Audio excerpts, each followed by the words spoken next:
Absorption test. Animal test. Observe. Close your eyes. Night falls.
Lightning terrified!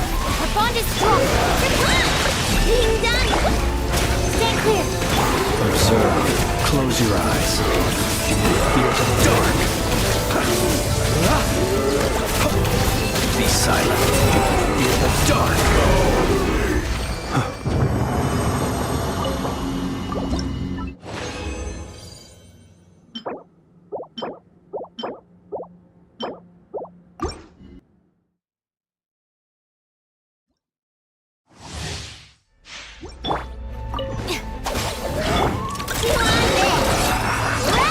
Enhanced animal module 75. Absorption test. Night falls. Observe.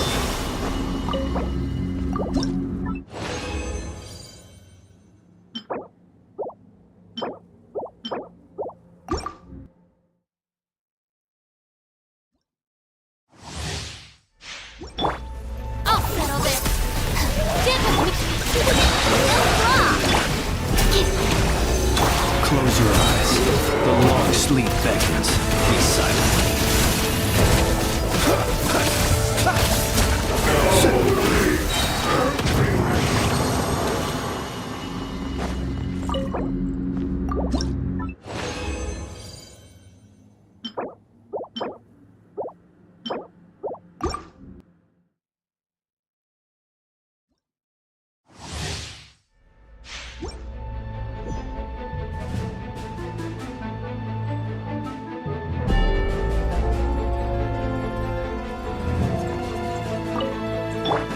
Bond is strong. Animal test 6308. Absorption test. Close your eyes. Fear the dark. Observe.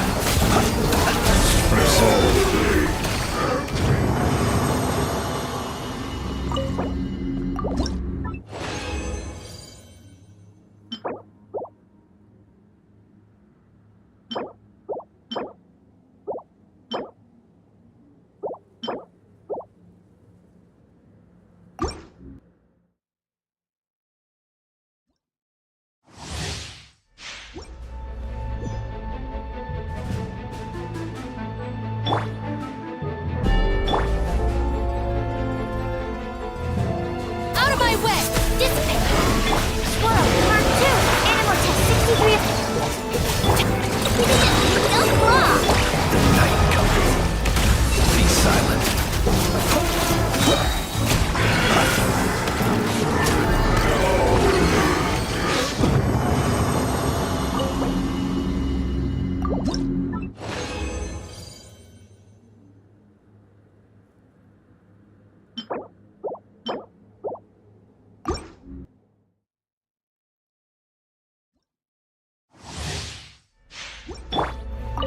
Our bond is strong!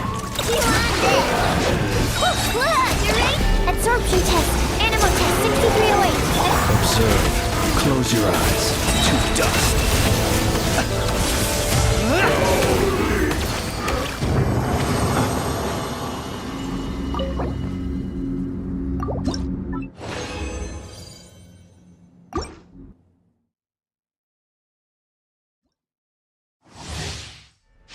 Lightning terrified!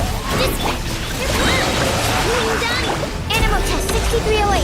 Absorption test. Animal test 6308. Beware creatures in the night. Fear the dark.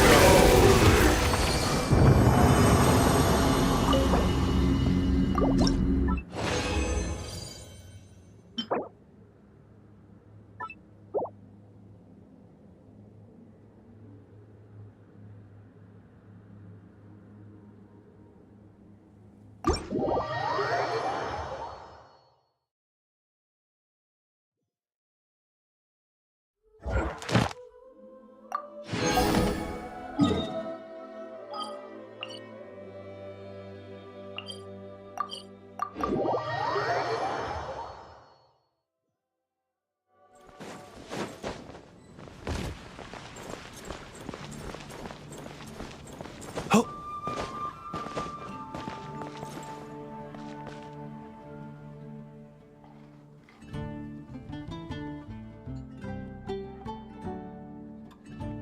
When you're high up, Come take a everyone look. can hear your voice. There will definitely be something that catches your eye. Add Astra.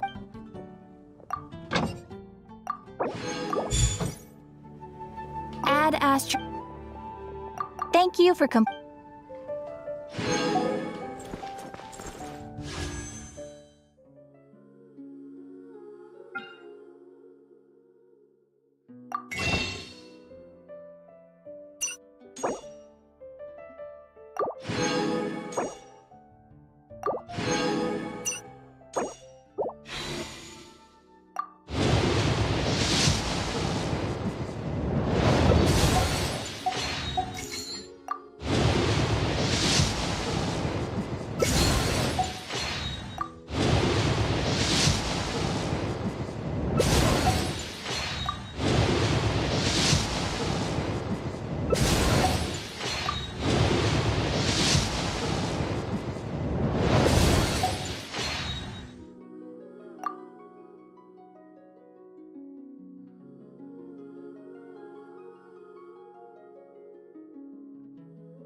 So this is the other... If this had been the... So, if you think about... No.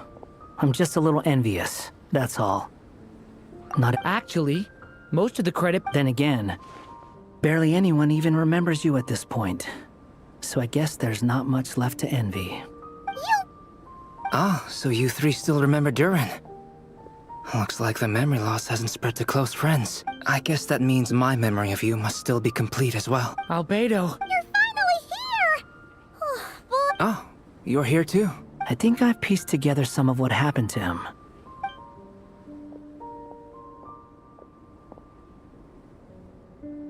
Master Jean filled me in on what happened, and I've got a few theories.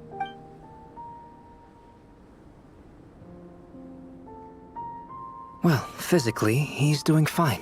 So, The issue isn't so... If he ends up losing his conscious will, This book mentioned a witch's gathering. Bringing fairy tale Durin into this world to replace the Durin on Dragonspine means... But It would have required after learning of Miss Barbalov's, and I took. So now. As for the fate theory, I still can't figure out how any kind of So, A form of. Well, we've no time to lose. I just need to take a look at the book. The next part of the story most likely relates to me. So the memory that huh? The giant, join yourself to that. But first, fetch the stickiest clay. I see.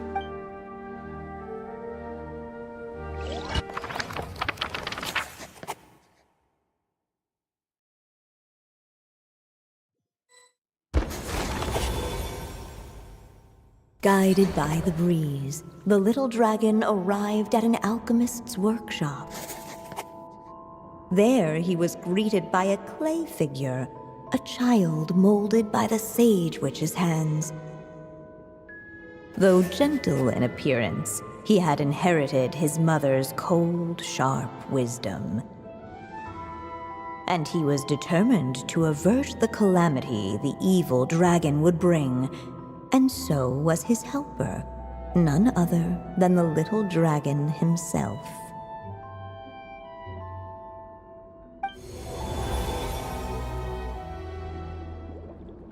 What is this place?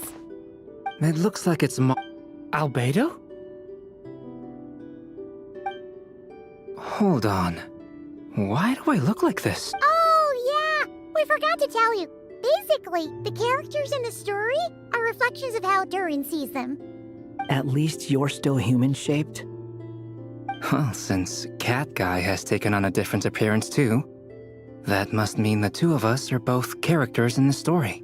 But you, Paimon, and Durin haven't changed at all. I'd like to know more about that too. But seeing as none of them can explain it, let's...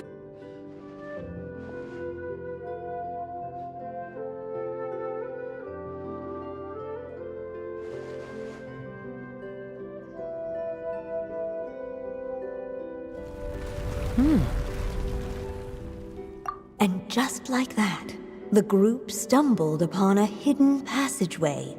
Intricately crafted, it seemed to lead them towards another exciting chapter of the tale. Come on! What are we waiting for? Next chapter? Here we come! Ouch! But this was a chapter that had not yet been written. What? Then what's the point of having a path here? Sounds like a pretty bad habit for a writer. Over here. I found some. What the clay figure found was none other than the evil dragon's heart itself. Though the creature had perished long ago, its heart was still there, pulsing away and growing warmer with, and the clay yet guided only then. Sounds like this chapter's about. If that really was the solution, though. There has to be some other reason. Yeah, I'd like to explore the area a bit more.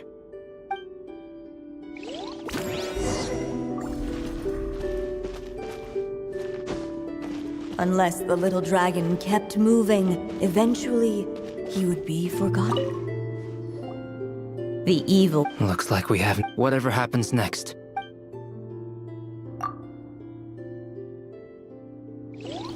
What the clay figure found was none other than the evil dragon's heart itself. Though the creature had perished long ago, its heart was still there, pulsing away and growing warmer with every beat. And the clay alchemist knew what it meant. That the evil dragon would return one day, just as the prophecy had foretold. Yet, guided by his mother's wisdom, he foresaw another fate. If only the alchemist could bestow this heart upon the little dragon, he might be reborn in the evil dragon's stead. Only then would the evil dragon's heart grow still, and the little one inherit its tale. At last, the little dragon accepted the evil dragon's heart. and a new life came into being.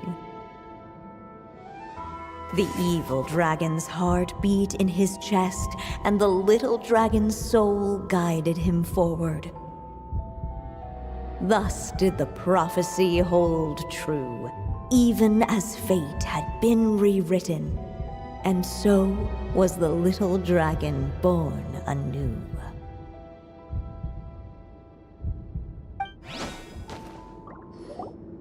Finally, a happy ending!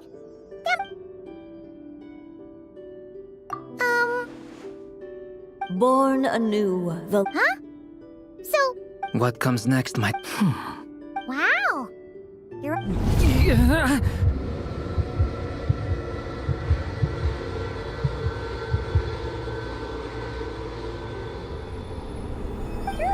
The evil dragon's heart was now one with the little dragon. Would the little dragon... Hey! What kind of question is that? Of course he's gonna control... Time is running out. What's up with...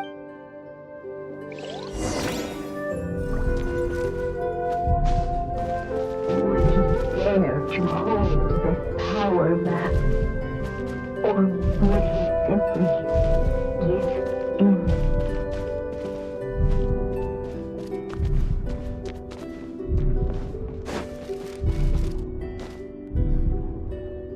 Returning to the castle. I just never thought crossing over into a new world would create... I'm starting to think I kind of miss being... You might look back on it with fondness, but if I... Why? Sometimes, moving on with your life... You don't have to worry, Durin. No matter what problem... Okay. Sometimes I wish I could just go back and see it again.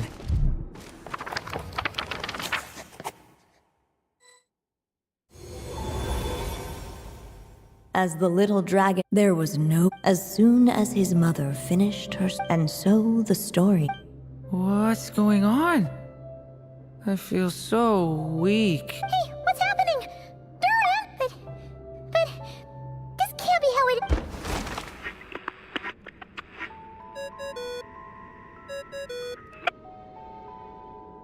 Hello, children. If you're hearing this recording, it's because you've reached a certain ending. You may have noticed that little Durin's experiences have been written into the pages of this book. Well, you should know that in the same way, its ending will also be written onto him. So be careful, because triggering a bad ending could be somewhat problematic. Let me guess, you're upset that I didn't warn you earlier? Don't worry though, I've thought it all through. I built a very special feature into this book, just for you, the witnesses of this tale. So, go ahead, see if you can turn back the pages. If you're not happy with the ending you've reached, just flip back a few pages and let the tale unfold once more. Pretty incredible, huh? That's the power of magic.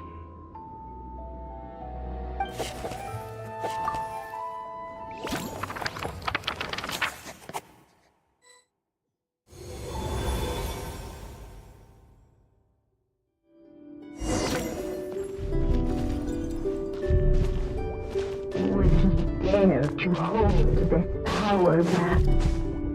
Or The little dragon and his companion... Huh? What's going on? Once the ink runs out, is... I had a feeling this would happen. What's happening to the other? Now that the story's ink was spent...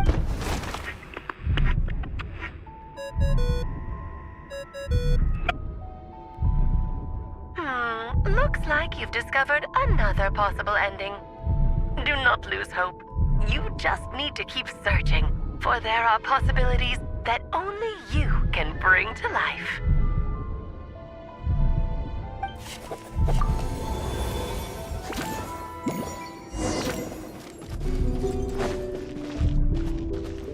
would he dare to hold this power back?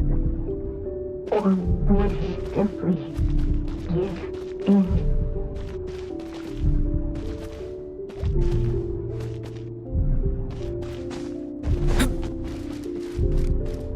Ahead of them was a storyless void, and they could go no further.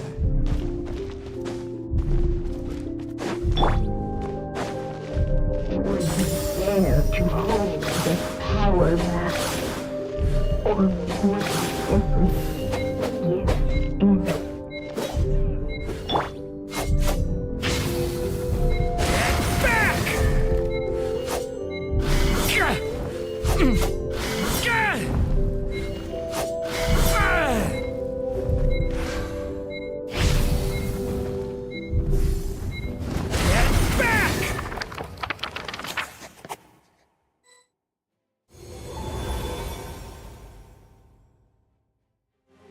The little unchecked.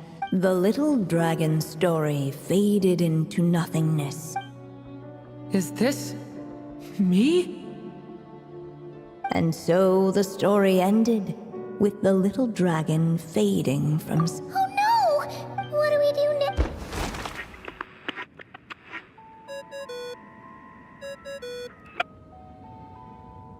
now? Looks like you've discovered another possible ending. Do not lose hope.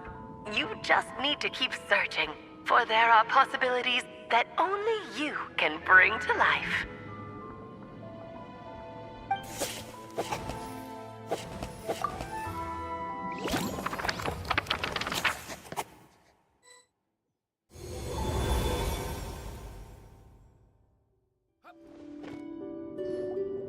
What's going on here? Why isn't the story letting Durin just...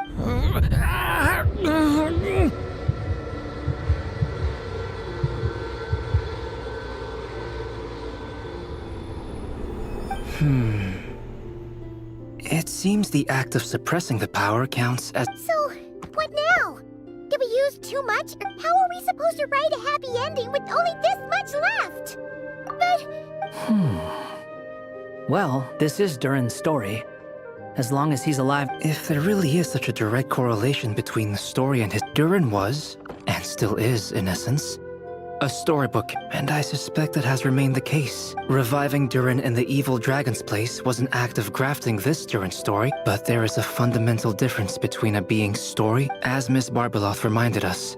The fate of every living being in Teyvat has been woven into the fabric, but Durin's story, on the other hand... As Durin's connection to this world wore thin, in other words, his story can't continue. Because the... It would seem the little dragon had made a group of... Save it. The question is, are you here to help? This is as far as the story. I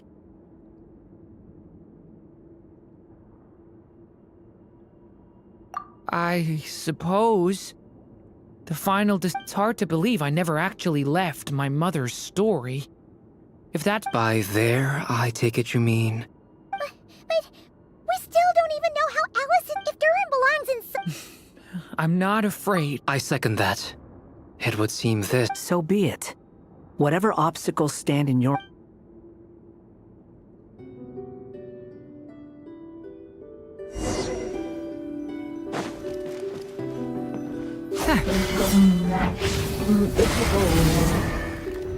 It was as if the little dragon was staring at an uncrossable edge of existence itself.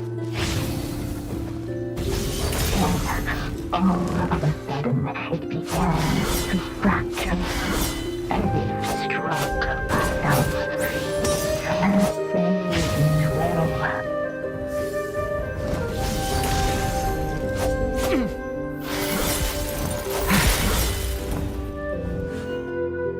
Gotta...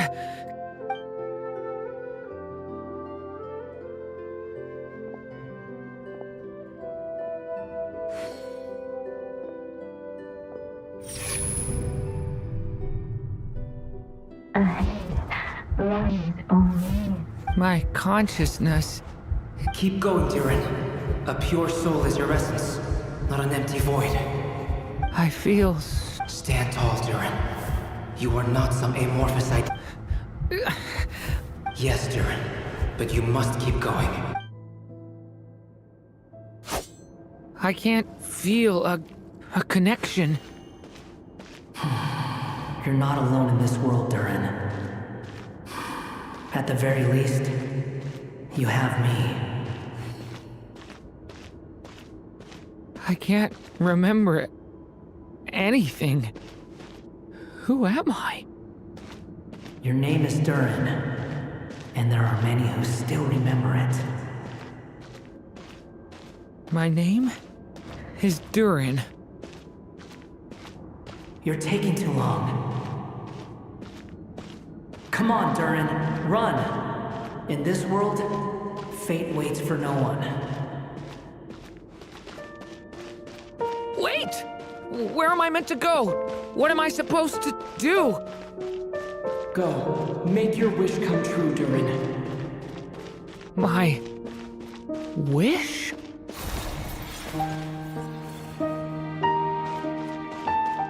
Your story's not over yet.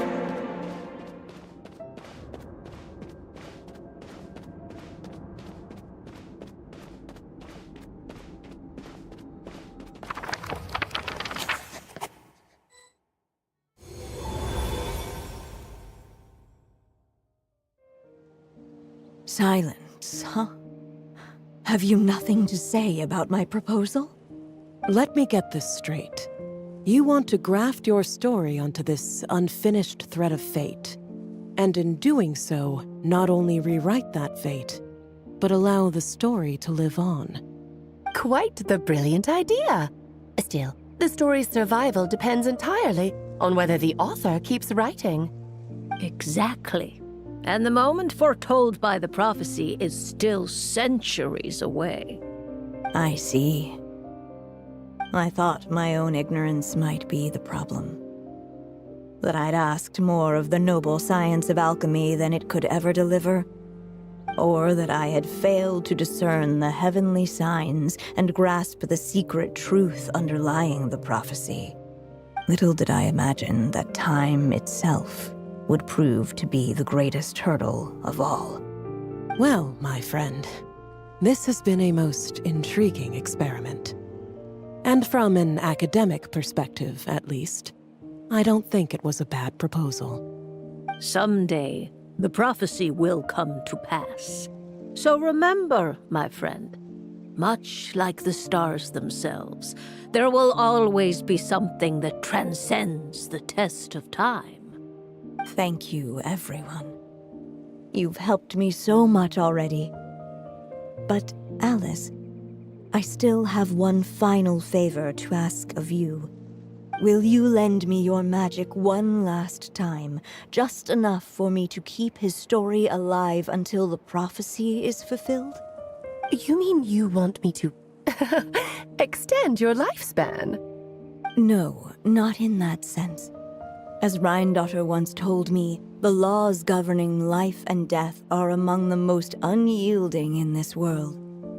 I'm well aware of that. Whether it lasts a day or an age, the span of one's life is determined by fate alone. If I tried to breach that law by force, I'm afraid I would lose what makes me human. This is not a path I want to go down. If I am to die, then I shall die a human. So, what is it that you want me to do?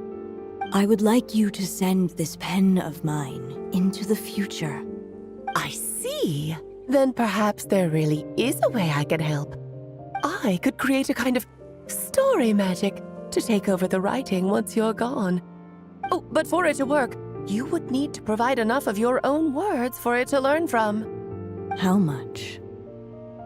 Oh, an immense amount. So much, in fact, that you would have to spend the rest of your life writing. And even then, I'm sorry to say, it would not last forever. No matter how much you write, there is a limit to the number of words you can leave behind. But the world itself will never stop changing. Someday, perhaps, even your entire corpus will not be enough for the magic to continue describing this world. And when that happens, the story will end. Still, it's worth a try.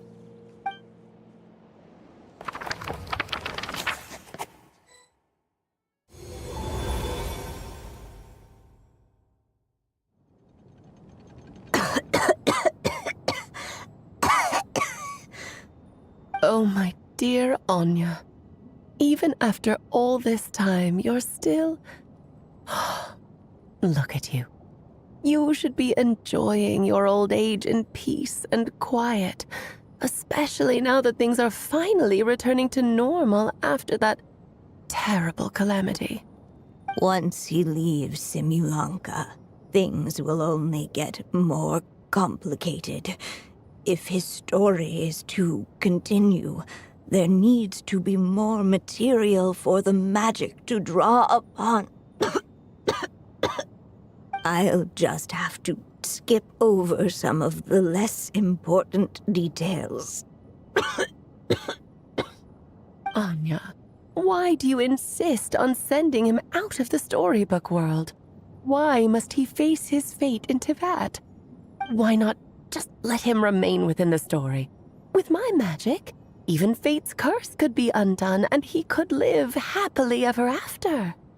I suppose. In fairy tales, all it takes is a heartfelt wish. And even a wooden puppet can turn himself into a real boy and live happily ever after. That's just how fairy tales end, isn't it?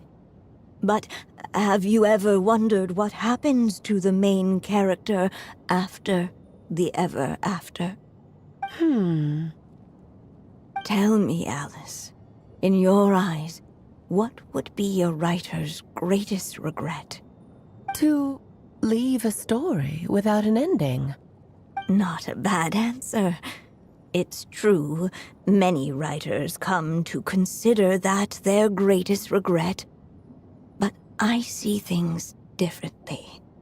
My greatest regret is that every story I write has to come to an end in the first place. Anya. No matter how brilliantly a character shines, the moment their story ends, their potential is lost forever.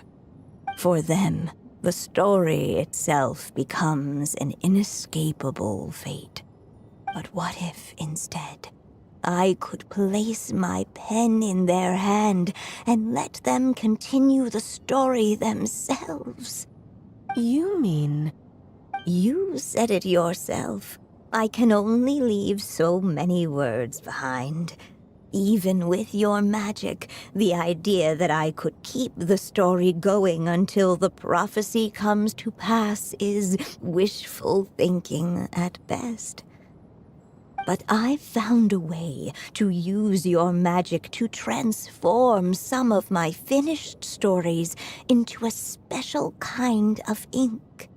This ink is a magical medium he can use to complete the story the way he wants to. For what is storytelling but another kind of magic? And if he can experience the whole tale himself while leaving behind his own wishes and aspirations, even once he reaches the chapter where I stopped, he'll still be able to carry the story forward on his own. And so, by leaving him this ink, I can entrust him with the responsibility of writing his own story. A character with the power to write their own story. That way, he'll finally be free from the cage that is my pen. And like anyone else living in the real world, he can go on to create a life of his own. And you no longer need to worry about the constraints of my magic. What a brilliant idea, Anya. But there are still risks. First of all, once he arrives in Tivat, he'll have to rely entirely on the story you left him to maintain his connection to that world. As you gradually hand over creative control, that connection will grow weaker, and at some point, he might lose it altogether. But at the same time, he'll also have the chance to forge that connection for himself. The issue is, this method taps into too many of Tivat's core secrets. Any overt hints you try to leave will be erased in no time. In fact, it'd be hard for you to leave anything at all to guide them. We still have the story itself, though. I can use that to show them the way.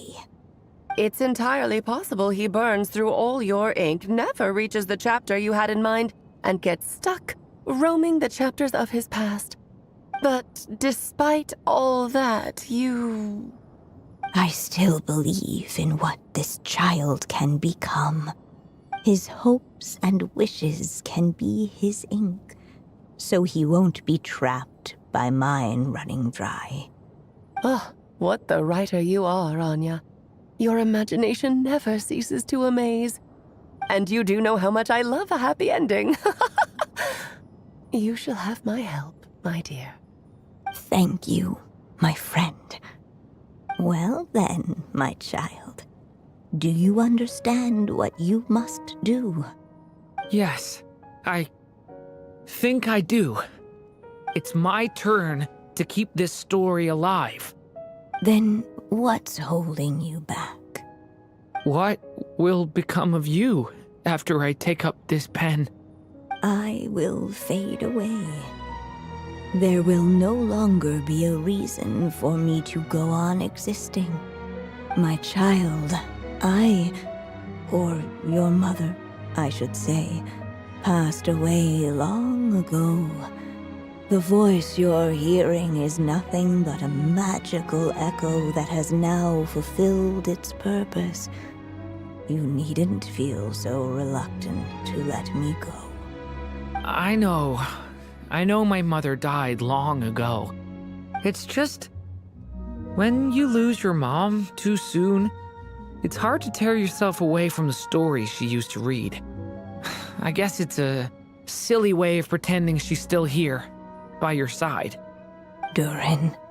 But after coming to this world and traveling it with my friends, facing all kinds of enemies together, I suddenly realized I couldn't just sit around listening to my mother's stories because I'd found a new purpose in life. Maybe this is just what growing up feels like. With all my new friends waiting, it's time I finally set aside my mother's storybook. I'm ready to grow up now, Mom.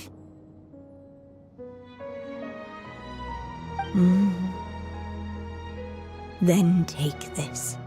A gift I should have given you a long time ago. You've witnessed this story from the very beginning. From here on, now I ask of you, will you turn the page so the next chapter can begin?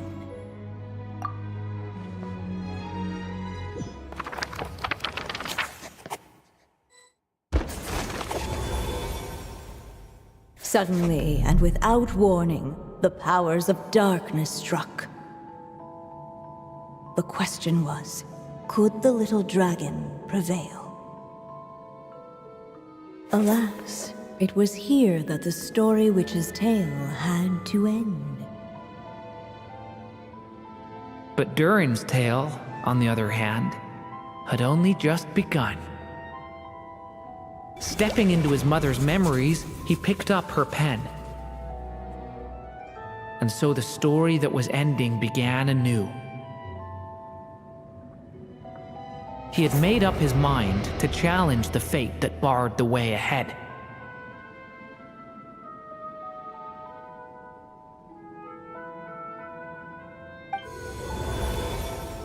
Looks like this is the final step.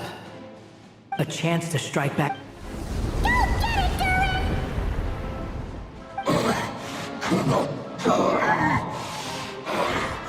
No, that fate no longer defines me.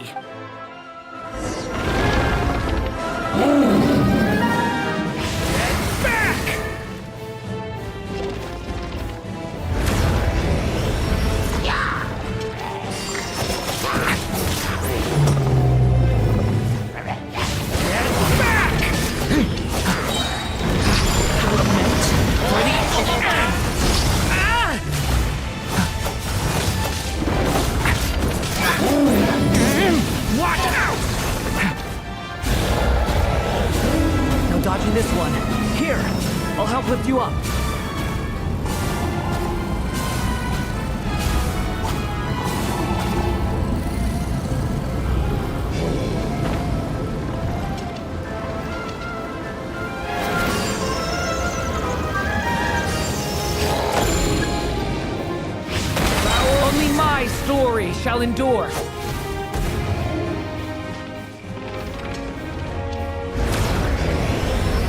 The abyss is burning shadow! Stay back!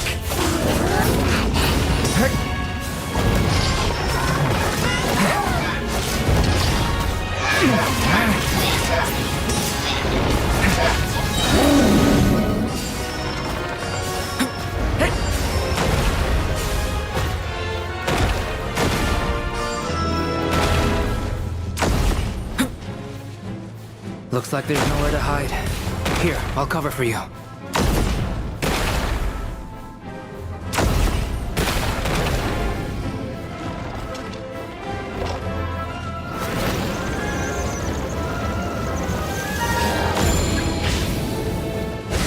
This time, the light prevails.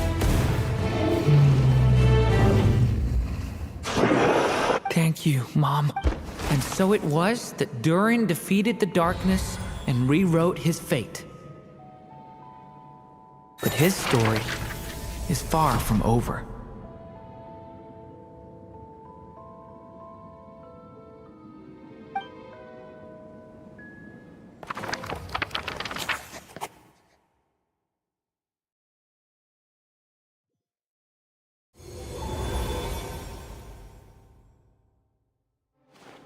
Is everyone okay? We're fine, thanks. And hey, we all saw how you fought back there. That was awesome! I have to admit, I do feel like something in... I owe you all so much. Without your... Just a shame I could only help out. Well... Hear what? The chance to strike back at fate, knock... Allow me to just check one thing.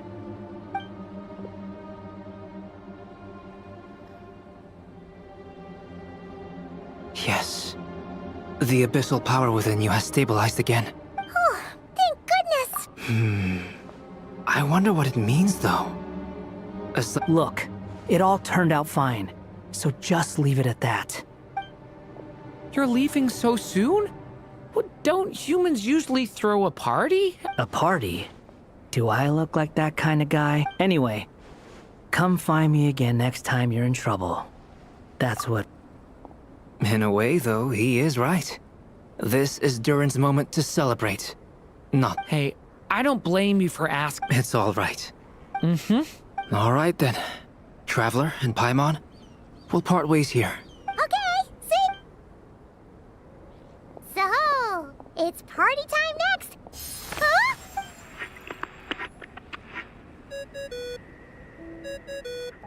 Congratulations on completing your mission. She must have known the moment we finished! I've heard dressing appropriately is a must for socializing.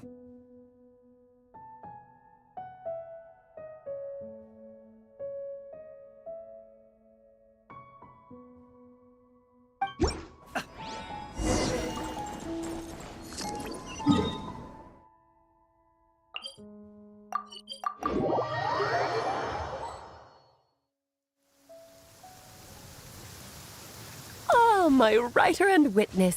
You had special plans for the traveler from the... But of course, that goes without saying. I chose the traveler as the witness because it's not easy finding someone with that kind of background, you know. For a moment.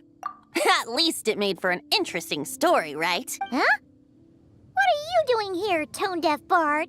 With the Hexenzirkel carrying out such a risky experiment in Mondstadt, it didn't cross your minds that the Animo Archon might be slightly curious? Sorry for the trouble, Lord Barbados. Think nothing of it. I dare say the Animo Archon quite enjoyed coming along for the ride. And now then, as a... Here, please take a look. Well, well, well. Somehow, despite all my careful planning, it still turned out to be... Oh, it never even crossed my mind that Rhindotter's child would be capable of handling that kind of alchemy in her stead. If only the others were here too. We could... I'm right here, you know. The only one who... Is that you, Barbie? A little... Come here, child. Let me take a closer look at you. All right, Aunt Seer Witch. Just as I thought. This child's fate does not appear. What does that mean? Child, all you need to know. Oh. Just like how she was in the story, huh? Tell me, little Durin, what will you do next? Well, there's so much I want to do. How about settling your most recent regret?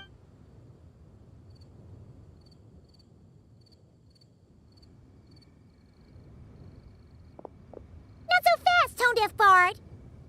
What exactly? To make the long overdue wish come true. Thank you once again, Alice. How much time do you have left? I believe these should be my final moments. Just... This feels like having to say our final goodbyes all over again. I don't like it. I don't know how to... Strange. You were always such a cheerful figure in my stories. Oh, please. You know full well it was your stories that first taught me what... Aside from saying goodbye to me, shouldn't you also leave a few words, since the book will be his to continue? Why don't you write? There's no need. His mother... All that remains is for...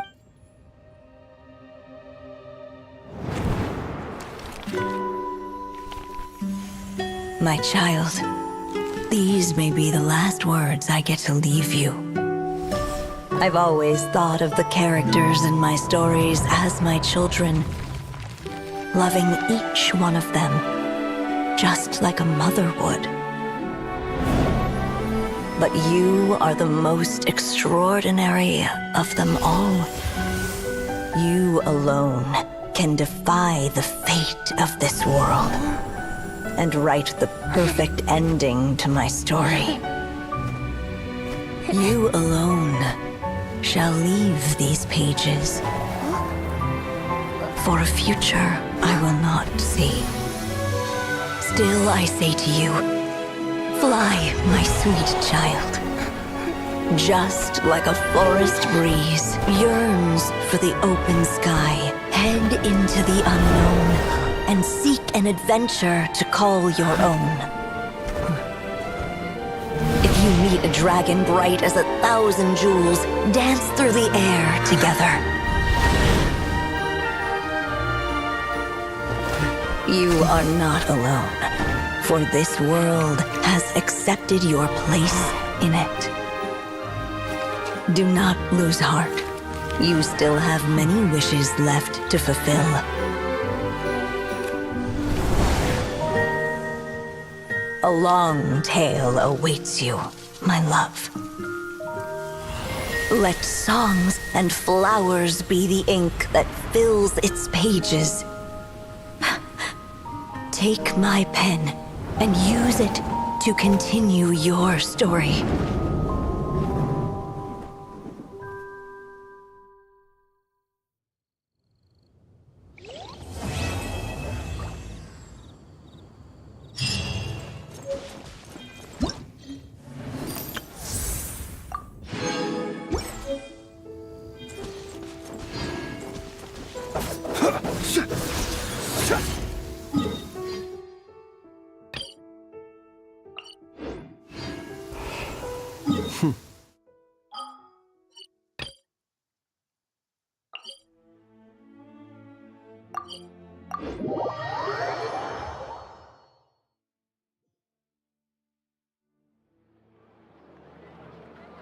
Thank you for what... We have no other... Amazing!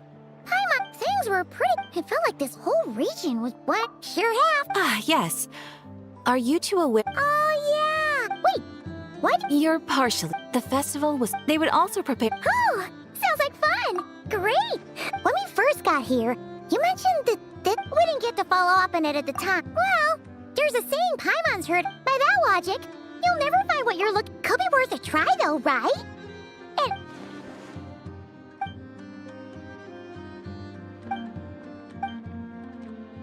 What's wrong? He looks Huh? Paimon gets why you'd be concerned about... Oh, it is weird that he hasn't shown himself this... True. Maybe it's the pressure of being a Fatus? But then, that's gotta sting. Losing face always hurts more for people who care a lot about their image. She's probably still furious about it. What?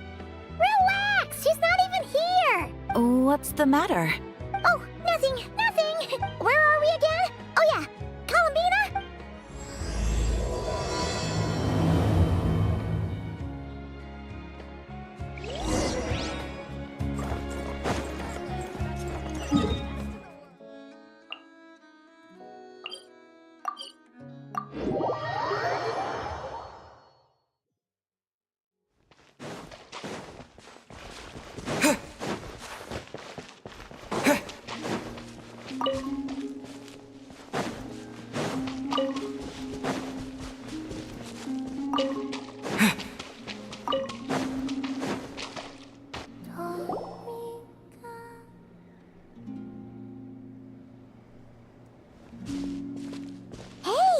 Is me sitting here a rare sight? No, we just thought you'd be resting.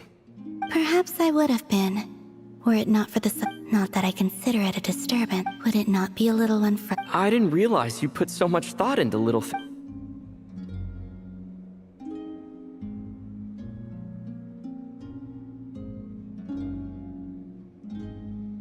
Only sometimes. There have been moments lately where I think about you and your companions. They are warm, mysterious, and cozy memories. Very few of my past memories are anything like that. They say that travelers return home bearing bags full of souvenirs. But my luggage was empty, and I believed it would stay that way. Return home? So, you're still planning on returning to the moon? Yes. This planet continues to reject me, reminding me that I do not belong here. If I remain in Teyvat, there will come a day that I disintegrate. And I don't mean reduced to dust, or turned into food for the flowers. I mean, I will cease to exist entirely. Alright then. Well, we're sure gonna miss you. But it sounds like we'll have to say goodbye. How do you intend to return? The moon prayer night is soon to arrive. On that day, the moon will be closest to Teyvat. The Kuvaki in this land will reach its peak at that time. I merely need to grasp the tide, and with relatively little effort. Oh, Paimon gets it! It'll work like a slingshot! You make it sound like she's gonna get blasted up to the moon. If I did that, I suspect I would crash into the false sky. I will be using a much gentler approach. But I do like the analogy. It's fun. You see? She gets Paimon's sense of humor. In the blink of an eye, the time has come to part ways. It does feel that way, doesn't it? Time seems to fly fastest when you are enjoying it. I have always thought of myself as a wanderer on this earth, and it has never expressed any desire to keep me here. Yet, just as I plan to depart, it tugs at my arm. Is this a gesture of affection? Or is the world mocking me? Oh. Were you hoping I can answer that? Yes. You are a traveler, so you must have a lot of experience in this area. Then, what I would say is, enjoy the moment. That's right! Don't overthink it! Happiness is happiness and joy is joy! The point is to enjoy it, not analyze it! I see. Then what I would say is, even though I am very tired right now, I am still happy. I can't tell from the tone of your voice. Oh, really? You don't think I sound happy? I'm just kidding. I could tell you were in a good mood today from the moment we saw you. Ah, a joke. Albeit not a funny one. Anyway, I assume you're here about you-know-what. Give me your hand. Actually, it's not that. There's something else we wanted to discuss with you. Oh. Then Do you still want to give me your hand? Or not? Sure.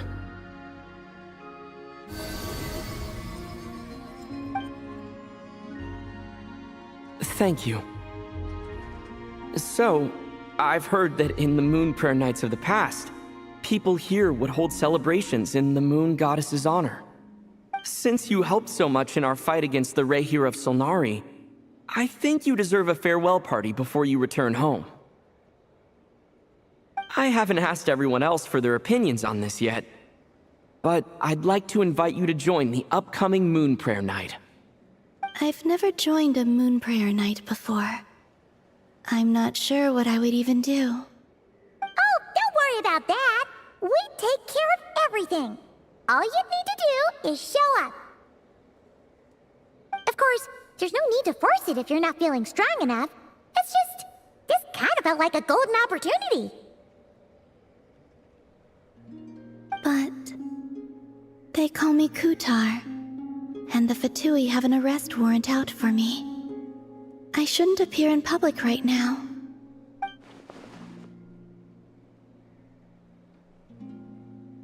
I'll make it work. You have my word. Yeah, we got your back. Well, he does. Paimon's actually not too sure what he's planning. All right, if you're sure. I will not refuse your invitation. I suppose it wouldn't hurt to pack a few more sights from this world into my suitcase before finally learning what my homeland looks like. Oh, if you see Lauma, please tell her that my answer to the question she asked me is neither yes nor no. Rather, it is, there is no need. That was kind of cryptic, but sure. Guess it's between the two of you. We'll pass along the message. Bye for now.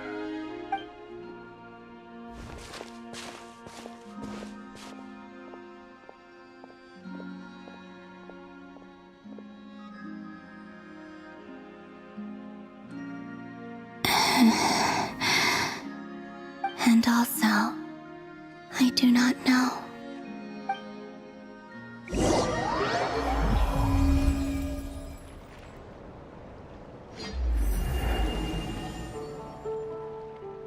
Since she's agreed to join the festival, let's go see who else wants to take part.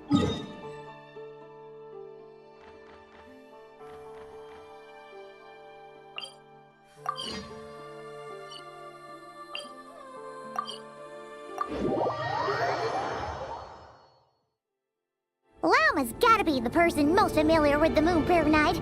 We should start with her. Also, what exactly is your plan to keep her safe? Not sure yet. I'll figure something out. What? Are you serious? And Paimon even gave you her vote of confidence back there. When did you become... Hey, Lauma! Beats me. Mr. Varka is helping to oversee. Right, yeah. That. What do you mean, that too? Yes.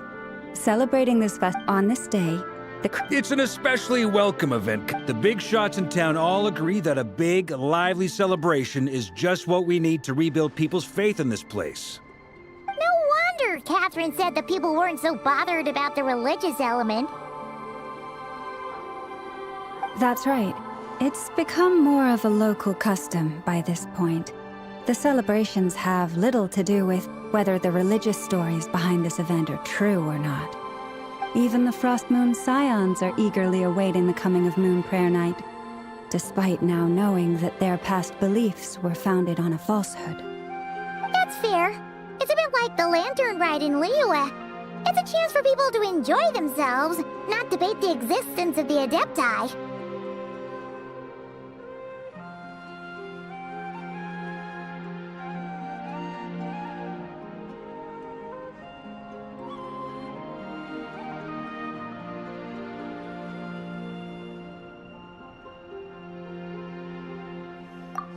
One other thing, we just went to see Columbina. We went ahead and invited her to take part in the festival this time. Wait, so... Then I suppose that she intends to return to the moon on that day. Oh yeah! It's kind of a complicated complicated process, but basically, I understand. In truth, I had a feeling that she might make such a decision. Well, if Kuthar has decided to participate in the festival, we should prepare accordingly. Yeah, exactly. She was saying how it could be risky for her to show her face in public. We were wondering if there was any way we could hide her. Unfortunately, the people who carved the statues did an excellent job of capturing her likeness. It will be very challenging to hide a goddess whose face everyone is so familiar with. Darn! We may have bitten off more than we can chew here. Nah, don't sweat the small stuff. We can handle that. Huh? Are you saying you have a plan? Not as such, no, but the most important thing with a festival is to keep the mood light and your spirits up. You can't go preparing for a festival with those long faces. You'll never convince anyone to enjoy themselves. The Mondstadter spirit is strong with this one. As it happens, I agree with Mr. Varka. Let's start by making our appreciation for Kuthar the beating heart of the festive atmosphere. And who knows, once we get the ball rolling, perhaps everything will just fall into place. Hey! Did you catch that? Llama said the thing! Or close enough, at least. And I have a feeling. Not quite the same, surely. Anyway, I'll take care of. But lastly, there's the fine. Before you leave, let me show you something that we've been preparing. Mr. Varka had asked to see it already, so you may as well tag along. Also, I have some further questions about...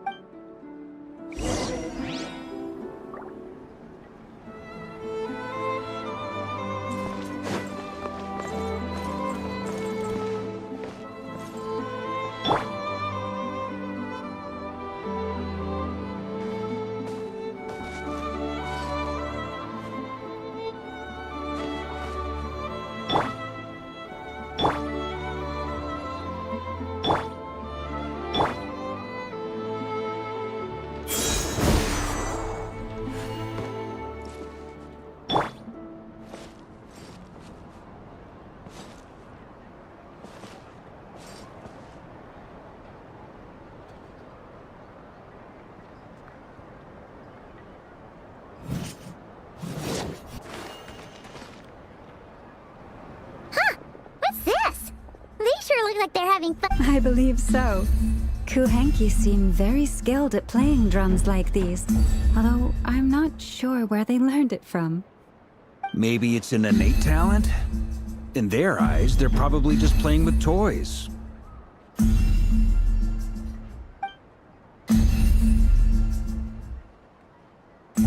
Wanatar! You want to play too? Yeah. She looks more confused than anything.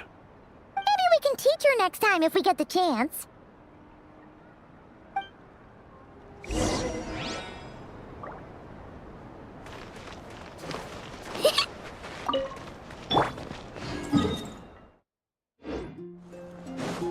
What are these floaty things?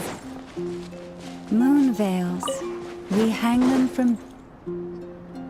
Everyone seems hard at work. They're preparing items for Moon Prayer Night. For instance, the sculpture being made over here, Mr. Varka and I were just finalizing the details of where it will be placed. Ah, there she is.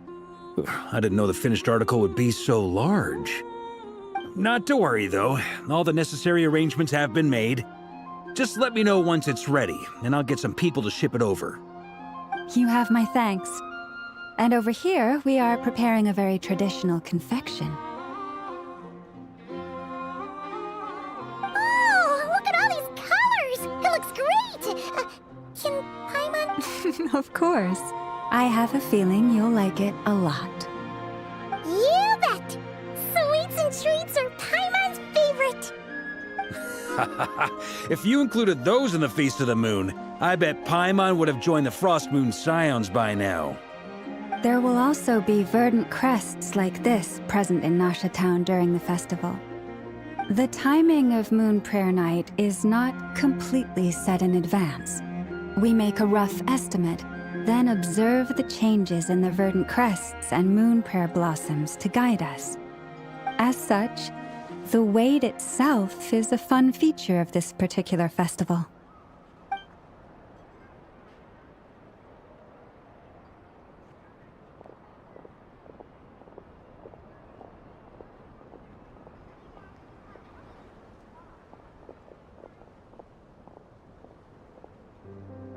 Let's talk here. To tell the truth, I am very surprised to hear that I once asked her, she did not answer, but she has not appeared here since. I took this to mean her answer was no, but if that were the case, she would not have I see. Maybe she is right. Maybe the Frost Moon Scions of today no longer need a moon goddess. But my wish was not for her to come here and be worshipped as a deity. I simply wanted to offer her a place to stay. I'm sure she believes that showing herself here might invite Fatui intervention, and as such, she does not wish to cause us trouble. But what really pains me about all this is that this is her birthplace. She ought to belong here, yet no one has been able to grant her shelter. I think I'm qualified to weigh in here. When someone's about to depart on a long trip, what they need is blessings, not burdens. We should wish her the best, not make the journey harder than it already is. Anyway, she's agreed to attend, hasn't she? All we need to do is simply respect her decision. I see your point. Yes, she will soon depart after all. Our job is to leave her with some happy memories. Besides, who's to say her journey to the moon is a one-way trip? It's not like she can't come back and visit if she wants, right? Paimon agrees wholeheartedly. Festivals are all about having fun, so let's keep it simple. All right, I'm gonna head back to Nasha Town soon. Want to come with? I'm guessing you have some other folks to visit there. Sure thing, let's go! Bye for now, Wilma! Thank you all. Goodbye.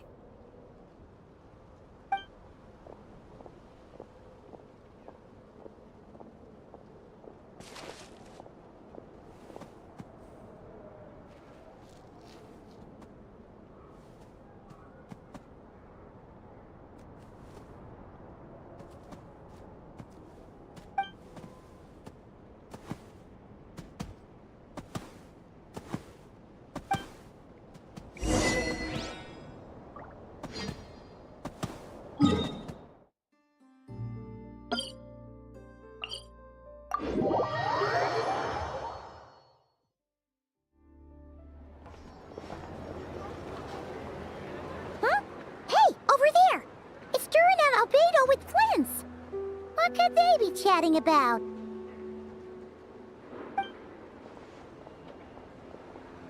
Your guess is as good as mine. Ah, Grand Master, and the Traveler and Paimon. Hello there. It's been a while. Perfect. We have some new volunteers for our investigation.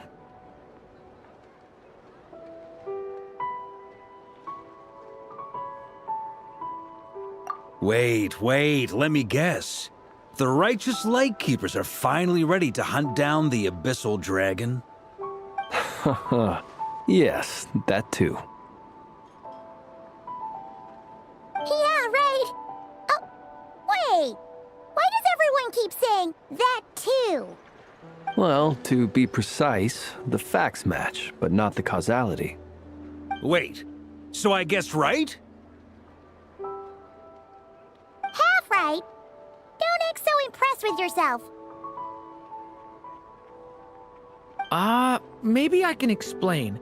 We ran into Mr. Flint's north of Nasha Town. At that time, we just noticed a few abyssal creatures out in the wild, but the strange thing was, I didn't detect any traces of abyssal energy on them at all. On closer inspection, we realized that they were not real monsters, but something akin to reflections in the water, or perhaps a mirage. Huh? What do you mean? Like, you could see them but not touch them? Exactly. It was very peculiar. They roared and tried to attack us, but we could not make any physical contact with them. I think I've heard of things like that happening in Nodcry before, but I don't know much about it. Yes, it's a known phenomenon. Mirage-like illusions tend to appear in Nodcry in the run-up to Moonprayer Night.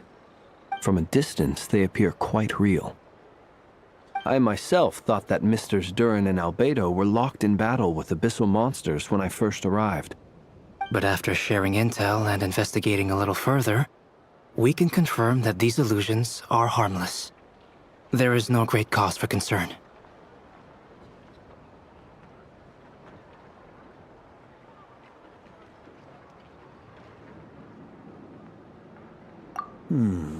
All the Mirage stories I've heard are either animals, rocks, or small houses. Abyssal monsters, though? That's a first. It's a first for me, too. So I'm planning to look into it further just to be on the safe side. I intend to inspect a few more locations. What about you two? Any plans? Alice contacted me a few days ago. She'd like me and Durin to assist her with an experiment. But we lost contact shortly after receiving the message. I'm sure that comes as no surprise to anyone familiar with her. We don't know when the wind will blow, yet when the wind blows, we will know. That, in a nutshell, describes how Alice operates. Yeah, that tracks. Okay. Well, I suggest we investigate this Mirage business in the meantime. It's piqued my curiosity, and I'm pretty sure I know someone who will already be 10 steps ahead of us. Well said. Right?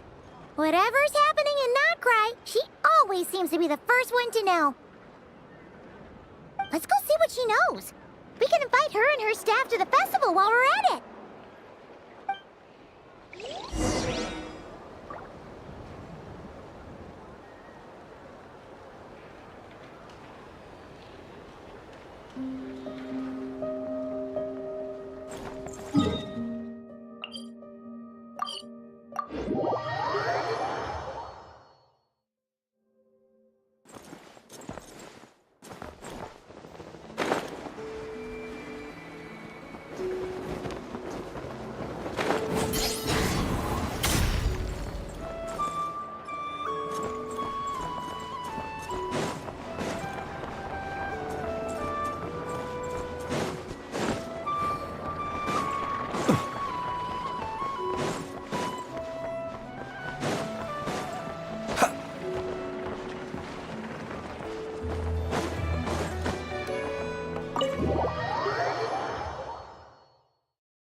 You're right, I have noticed.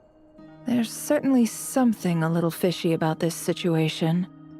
Only a little, though. Records indicate that this phenomenon can occur in the days before and following Moonprayer Night. That said, it has always... The odds of encountering these phantoms are similar to looking up in the night sky, happening to see a shooting star, and managing to make a wish before it disappears. But this time, either everyone's getting lucky, or they're appearing... Yehoda's out gathering intel as we speak. In the meantime, let me check off some points of interest.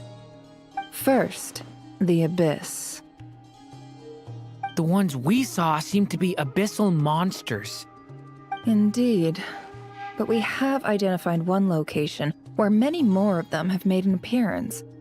And not just monsters, but human phantoms, too. Given the scale and nature of the phantoms, it's almost as if someone... Oh. So, you mean the phantom monsters are hunting down the phantom humans. Exactly. The phantoms can interact with each other, but we have no means of intervening. In addition, some of the human phantoms would seem to be from the very distant past. This is clear both from the clothing they wear and the stories they tell. They claim to be from Hyperborea, a name which I've heard from Lauma before. If this is true, it means they must be from 6,000 years ago. Did Paimon hear that right? 6,000 years? It sounds like this merits further exploration. That'd be a big help. I'll leave it with you, Albedo. My knowledge of ancient history is non-existent. I used to doze off every time the pre-Knights of Favonius era came up in class. It's quite a miracle that you were able to understand these phantoms' speech, given how long ago they lived. I suppose you're right.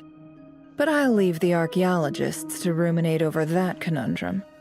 As an intelligence broker, my sole interest is in the value of the information I gather. Which, in this case, hopefully means earning myself some good favor with our dear Lady Moonchanter. So calculating. Whew, this intel broker logic always catches Paimon by surprise. Sounds to me like we could split the work up. I think the abyssal phenomenon is best left to Albedo, Flints, and me. Agreed. It coincides with my duty as a lightkeeper. For my part, I'd like to understand the abyss better. Even a little knowledge would go a long way. This is certainly a rare opportunity to study the abyss. But even rarer, perhaps, is the chance to make contact with the ancients. The Curatorium will take the lead on investigating the Hyperboreans. We put in the work to learn what we know so far. It seems only fair that we get some quantity of exclusive intel. That just leaves our trusty team of 2 unassigned. Since you became an honorary knight, of course. This was part of my grand plan all along. Ha ha ha! Oh yeah, by the way, we managed to convince Columbina to come to the Moon Prayer Night celebrations. Would you and Yehoda like to join too? She agreed to that? Huh. Quite an achievement. Never underestimate the traveler, I guess. I'd be happy to join. No point shutting myself inside when the streets are all decked out. I doubt any clients will be visiting during the festival in any case. And Yehoda loves a party, so I'm sure she'll jump at the opportunity. No, no, no, no, no, no, no, no, no, no! Way to contradict me in front of... Wait, no, that's not what I have bad news, boss! So many people. Alright, everyone inside, quick!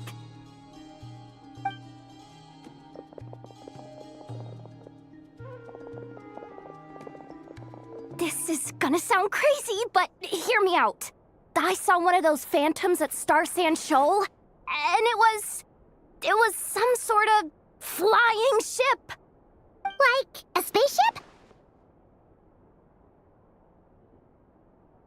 That's gotta be the one you came to Tibet in. You said you saw the same thing through the moon marrow, right?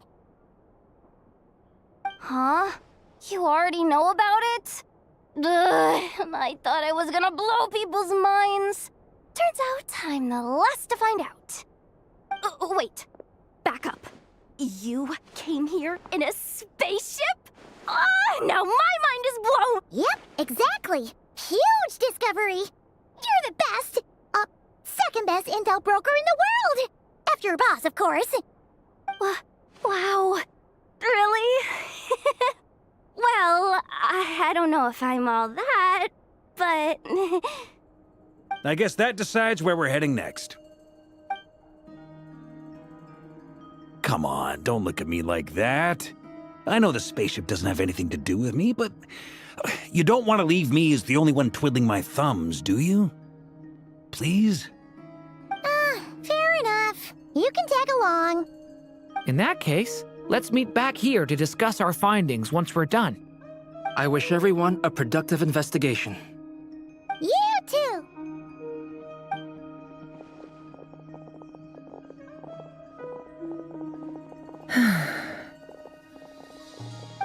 What's up, boss? Aren't we gonna head out? Tell me, Yehuda, when did the curatorium start giving out intel for free? Oh, sorry, boss.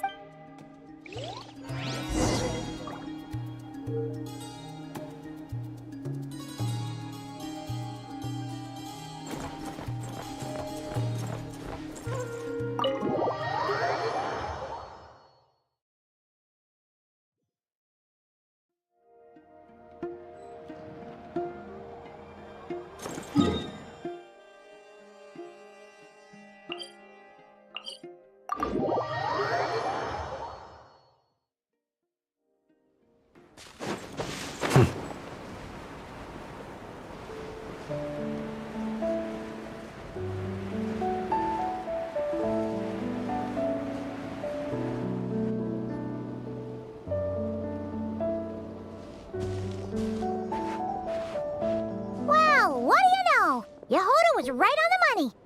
This Phantom really is your spaceship. But that's so weird. Why would it show up here? Is it some kind of projection? Or a ghost? Like, maybe it no longer exists, but somehow it left an afterimage? Ah, you're already here. Miss Lauma, what a surprise. I thought you were busy with festival preparations. I was, until one of our people informed me that a strange sight had appeared at Starsand Shoal. No one's ever seen something quite like this before. I thought I should see it for myself. Same here. Oh, so we heard that these things appear around the festival period. Any idea why that is? Unfortunately not. We have very limited information about them, since they can't be interacted with. And no human phantoms have ever made an appearance before now. The most we've been able to deduce is that these sightings appear to be connected to the increase in Kuvaki energy around this time. Yeah, seems like that's all we can do. This is all so confusing. Allow me to lend you a hand.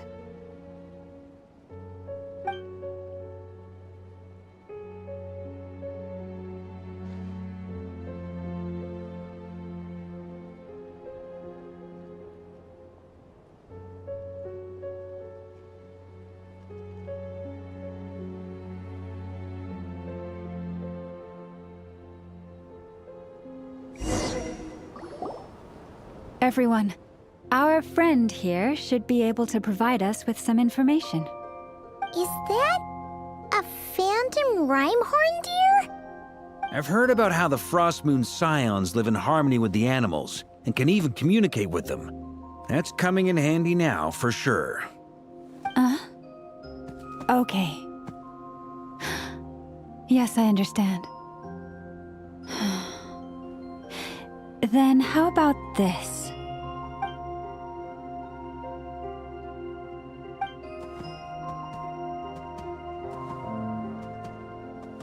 Oh, it's leaving. It appears to share our curiosity about this giant spaceship, so I asked it if it wouldn't mind investigating along with some friends.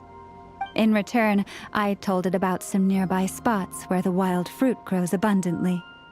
We may live in a different era from these phantoms, but I trust that the terrain, climate, and ecology here are more resistant to the effects of time than some things are.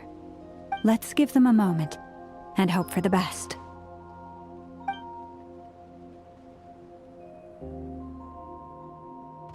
All back together? Must have been a lot of fruit.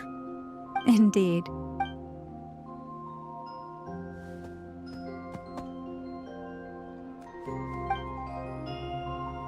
It did find a lot of wild fruit. Enough for them to feast for a long while. This puffet... Huh. Indeed.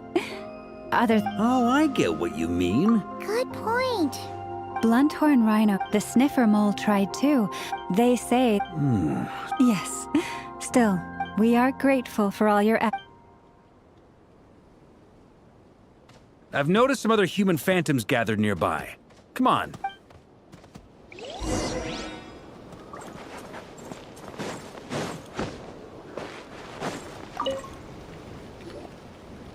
What is this thing? Goodness knows. My grandpa says it's been— What about his grandpa? Did he say anything to— Huh? I don't know. In all likelihood, it was here back then, too. Hard to imagine something this huge could move. Guess that means that as far as they're concerned, this ship's been around a long time.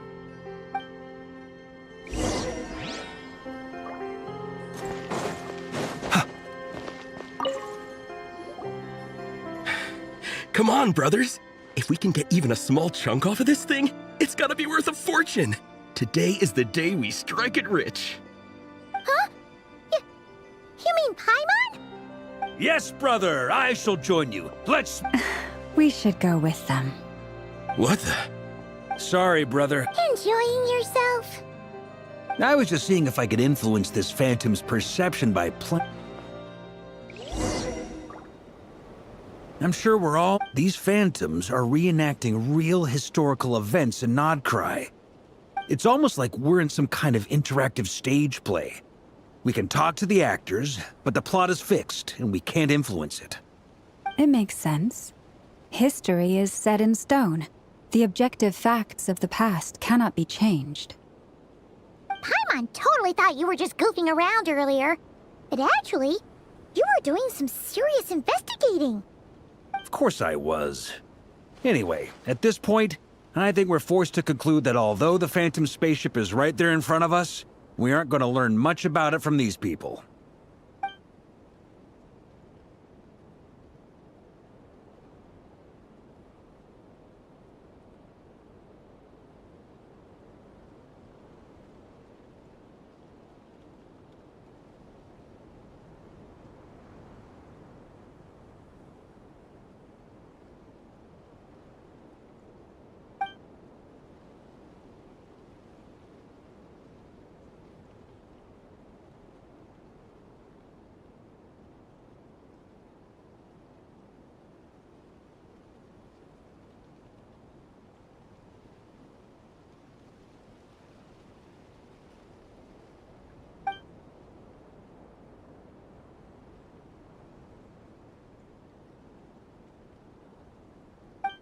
Don't be discouraged. If nothing else, this is proof of the ship's existence. And think about it. So many people tried to hack their way inside, but no one could get the door open. It's made of very tough material. To me, that says that we'll either find the ship... Huh. Every now and then, when Varka gets serious, he actually does seem like Grandmaster material for once. I wonder how the others are doing. Let's head back for now. Sounds good. Also, drinks are on me if Team Knights of Favonius is the first to finish. Wait, we have a team name now? Am I in Team Knights of Favonius as well? You're very welcome to join. We've even got a cathedral ready for you. Isn't that technically blasphemy? You wouldn't dare make a joke like that if Barbados was in earshot. Nah, I'm sure Barbados doesn't mind a little harmless blasphemy once in a while.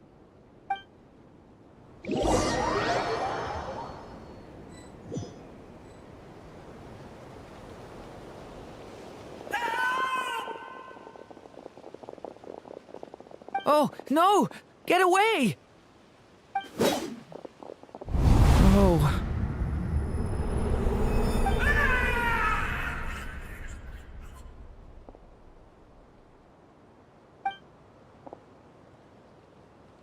I know it's hard to stomach, Mr. Duran.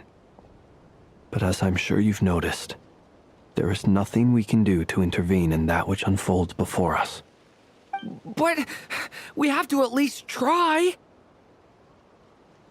And try you have. But are you aware of how many unsuccessful attempts you've made now? I wasn't keeping count. I'm afraid this is the 39th failure so far.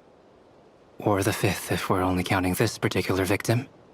There are no indications that these phantoms may be altered in any way.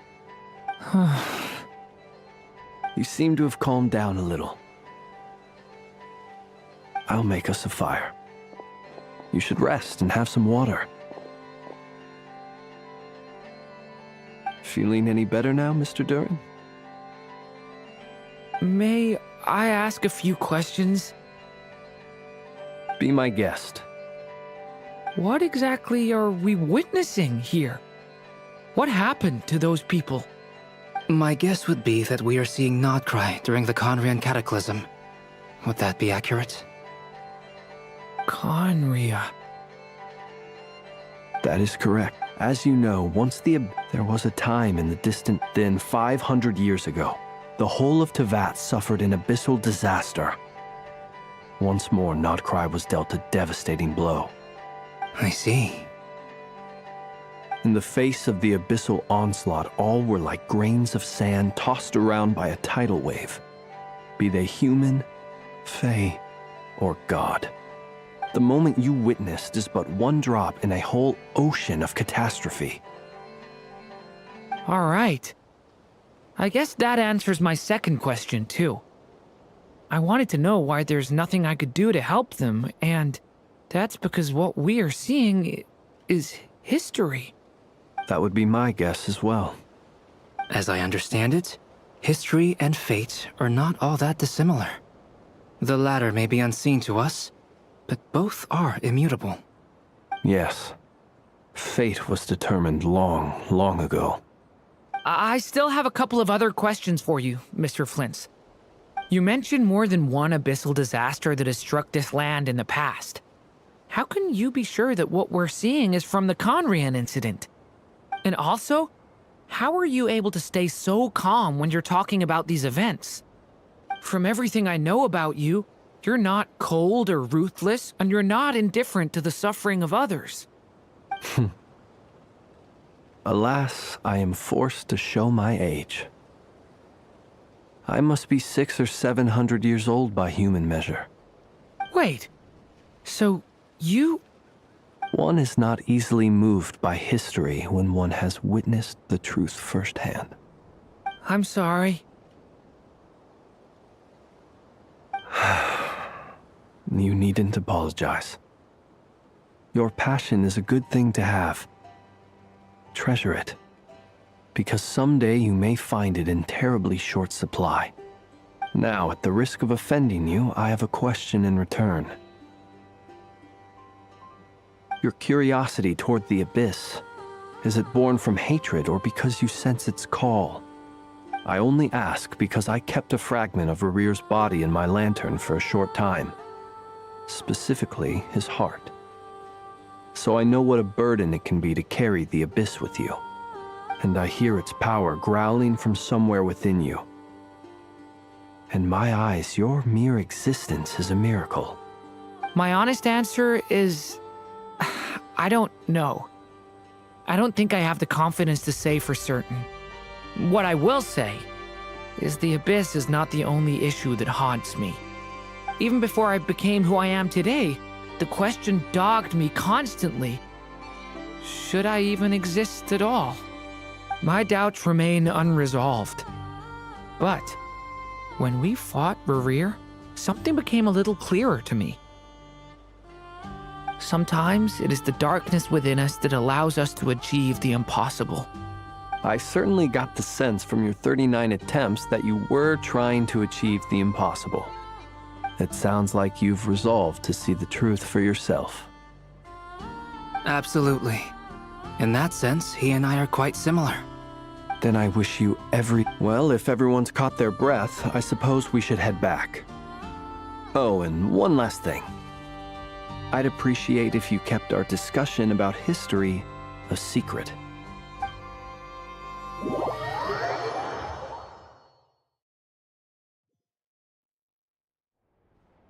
Incredibly, our Yeah, and all this stuff about... I understand your frustration. We found the same issue. Each phantom only showed a very brief moment in time. There isn't much value to be found in these miscellaneous fragments of a civilization's history, no matter how glorious it may have been. If there's a silver lining, it's that these phantoms are harmless to the present reality. They shouldn't get in the way of the festivities. Paimon agrees. And not just because it's the first thing she understood in this whole conversation. You look disappointed, Nefer. Is something the matter? What do you think? We all worked our tails off, but the only one to gain anything from it was you, Lady Moonjanter. Well, please do share the Hyperborean records with me. I will gladly inscribe them in our people's documents. Oh, duh! Yeah! That was it! I'm serious. The alternative, Nefer, you're wise enough to know that cooperating and sharing the profits is the best course of action here. Well, that goes without saying. Sure, let's do that. Huh?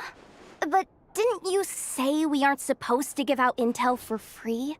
Now is not a good time to push Nefer's buttons. Anyway, back to Moon Prayer Night. I'm thinking that we should prepare something a little special, aside from the usual decorations and so on. You mean a parting gift? Can't go wrong with food. Although, does food go bad on the moon? Perhaps a lantern would be a better choice. It might be dark up there. It could prove difficult to light a lantern on the moon. Magical stones might serve that purpose better. What about a clockwork mecha model from Fontaine?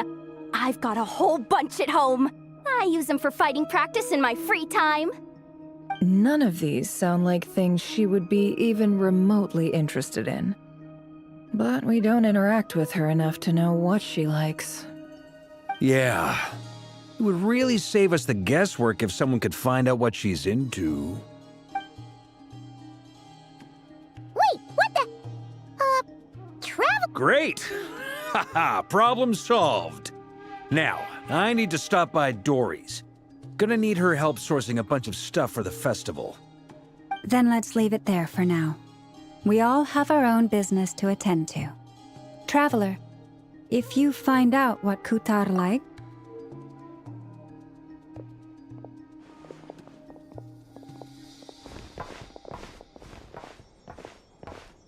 Is something the matter? I'm fine. It's just... I'm still feeling a little rattled after witnessing the horrors of the Abyss. But it's okay. This is something I have to work through. I'll be all right. Thanks for your concern. Well, don't put too much pressure on yourself. If you ever feel like something's wrong, physically or mentally, we're here to talk.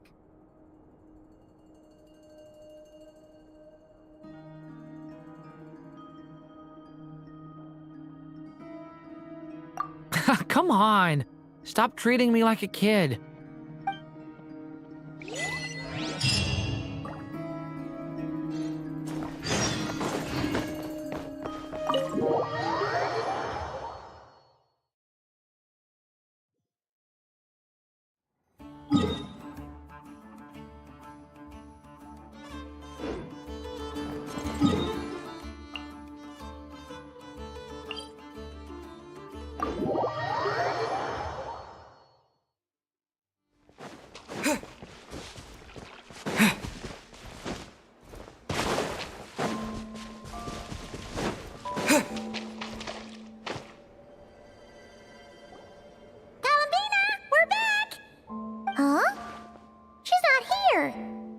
Weren't there a few Kuhenki here last time, too?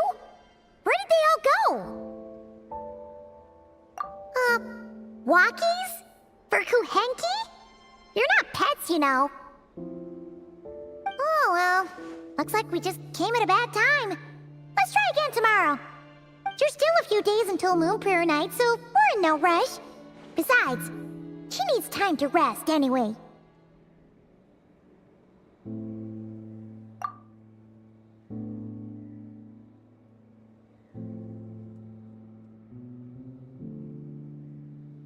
Kalamina! Are you back yet? Oh, how strange. Looks like she still isn't here. Right? It's not like her to spend so much time outside. Especially since she's worried about attracting unwanted attention. What about Luonatar? Luonatar? Hey! Do you know where... Sorry, did didn't understand, but... Yeah, that's even strange. What about him? Oh, they change color when Columbina gets weaker, right? And they look super pale right now. Good idea. She might know what's happening.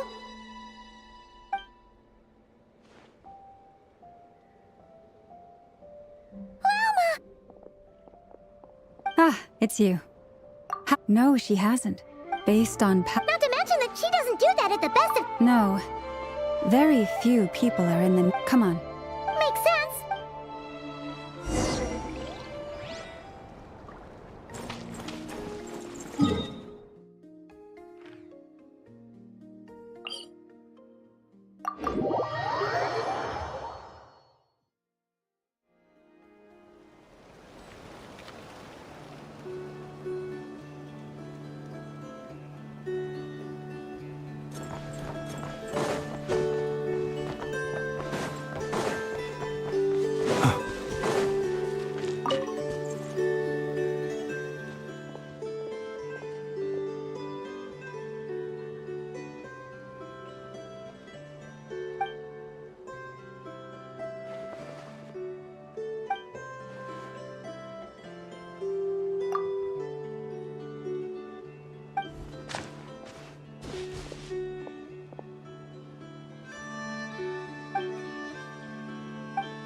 Moment. Is it just Paimon, or is this stall kind of suspicious? It's never been here before, right? No. Whoa! Not sure. No, not that. The... sniffer... That's the final boss? Okay, the jig is up. It seems I've managed to leave quite an indelible impression, even though you've never seen my face. Ah, nothing could make a great mage more pleased with herself.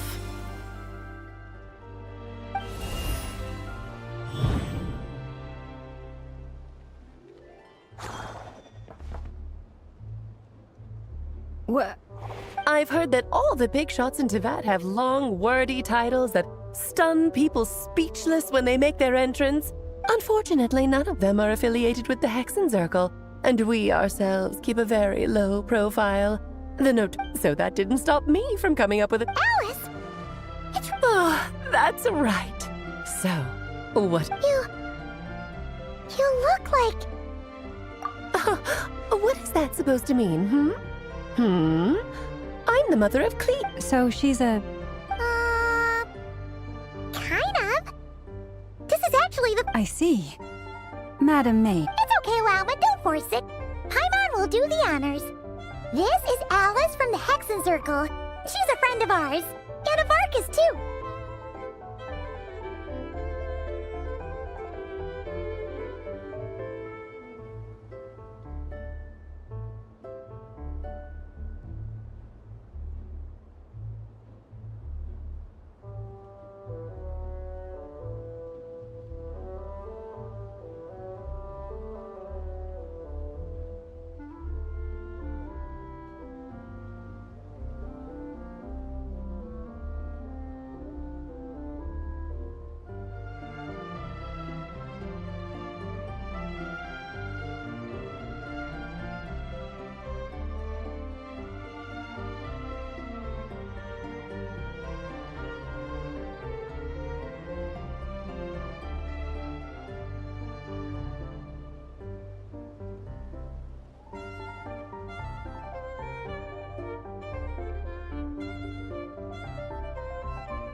She's a good person, just kinda unpredictable. Well, what is the human heart if not unpredictable? Hmm?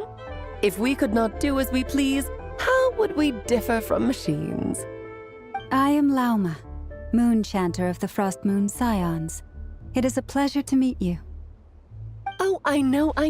Before you got here, I spent a good, 15 minutes getting up to speed on Nodcry's present situation. In other words, I've read the whole in the last episode part, so we can skip the pleasantries.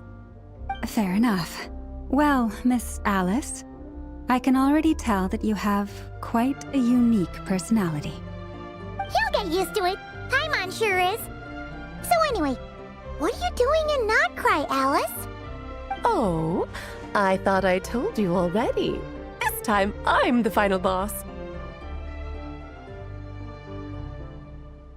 And what a formidable foe I shall be. Powerful, confident, decisive, and good luck finding my weak spot. You will never succeed.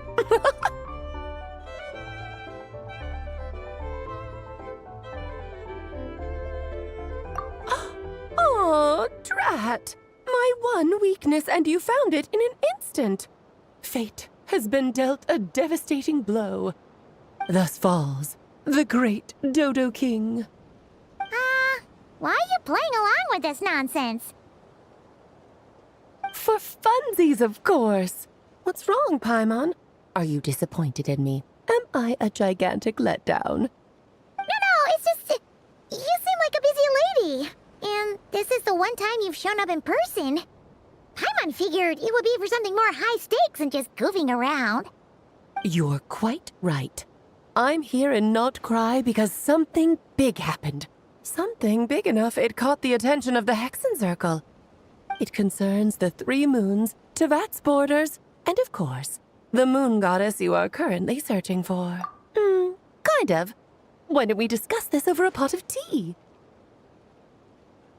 My main reason for coming on this trip to Tevat was, of course, to have some fun. But I do technically have a job to do as well, namely, maintaining the stability of Tevat's borders. I'll skip over the complicated parts, but to sum it up, abyssal energies are all that lie beyond Tevat's border. We'd find ourselves in a real pickle if they ever made it through. And the phantoms you've been seeing are a sign that the border has been disturbed. No wonder they tend to show up around Moon Prayer Night. Is it because the real moon is now so close to us that its power can cross the border? In part, but only a negligible amount passes through. Just enough to influence the verdant crests and so on. And as you've noticed, there has been an unprecedented number of phantoms appearing this year. The influence of the moon beyond the border cannot explain this. No, there is another far greater factor at play. The trilunar syzygy. A trilunar syzygy? Eons ago, before the heavenly principles came to Tevat, it was the then 3 moon goddesses who controlled the laws of this world.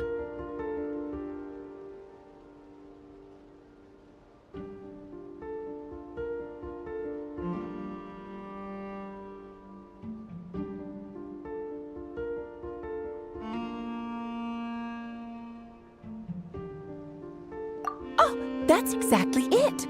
The 3 goddesses split these powers amongst themselves, promising never to consolidate them into one singular body. This was meant to keep the world stable. But, fast-forwarding to the present, the eternal moon's marrow is with you, while the iridescent moon's marrow, which should never have appeared in this world, has been retrieved. Add that to the presence of a moon goddess in the flesh and... the power of all 3 moons is gathered here in Nodcry. There hasn't been an event like this since the War of Funerary Flame. And it's having a noticeable effect on Tevat's borders.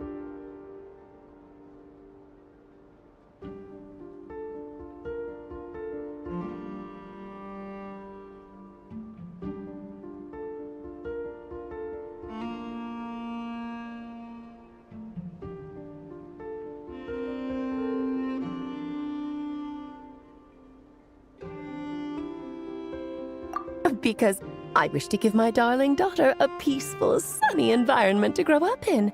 Is that a good enough reason? Kinda sounds like you're dodging the question, but it does make sense. Well, that's one reason anyway, and the most important one. The others are a little complicated to explain. For instance, cleaning up after dearest Miss R. Albedo could tell you more about that if you're curious. But right now, I see. Nicole told me about that legend once. Nicole? You mean meet Anne? Oh, so you remember.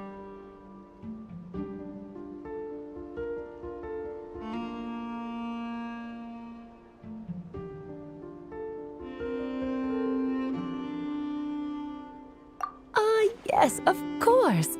That was the story about fate, her area of expertise. But back to the story of our dear moon goddess. I'm afraid her intended method of returning to the moon is unlikely to work anymore. What does that mean?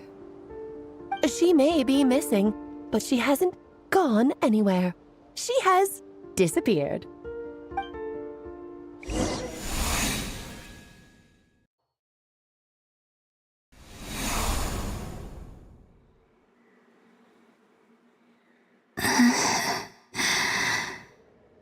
My body is so heavy. Wait, no. It's my mind that's heavy. My arms and legs are as light as a feather. What's happening to me? I feel drowsy, like I've been asleep for too long. Is it daytime or nighttime?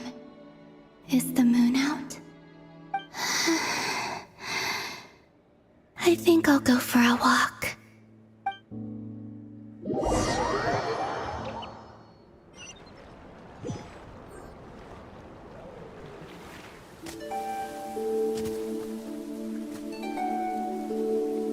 Are you out for a walk too?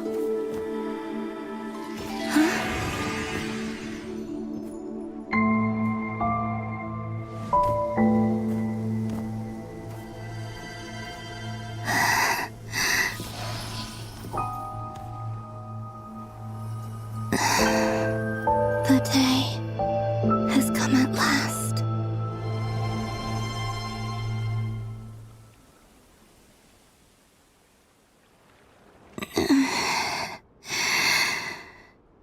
Have I grown so weak that I can't even sustain my physical form? But Moon Prayer Night is nearly here. I was so close to returning home. Death is near. Is this how it ends for me? Will I return to the moon after I disappear? Or... I don't want it to end like this.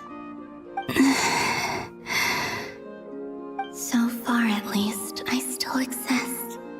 Even if not physically, I can still feel. But as my power wanes, I'm sure that too will fade. I suppose I might take one final look at this world. The world where I was born.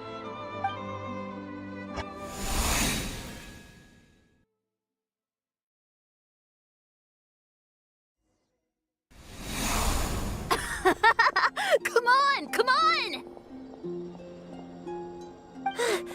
Wait for me! The Frost Moon Enclave. How much it has changed since I was born. These decorations, they're so heavy. It's times like this when you kind of wish men could be priestesses and acolytes. How fascinating. I've never had the chance to be privy to people's private lives in this way. In the past, people would get so solemn and serious the moment I showed my face. Like they were frozen stiff.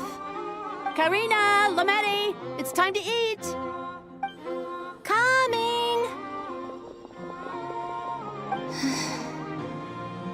I want watch them a little longer.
So just fill these balloons with air, right?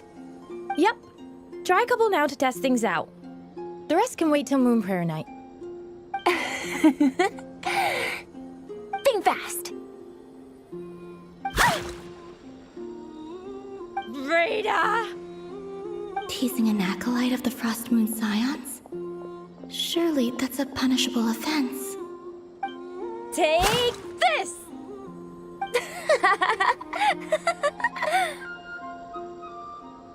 Huh?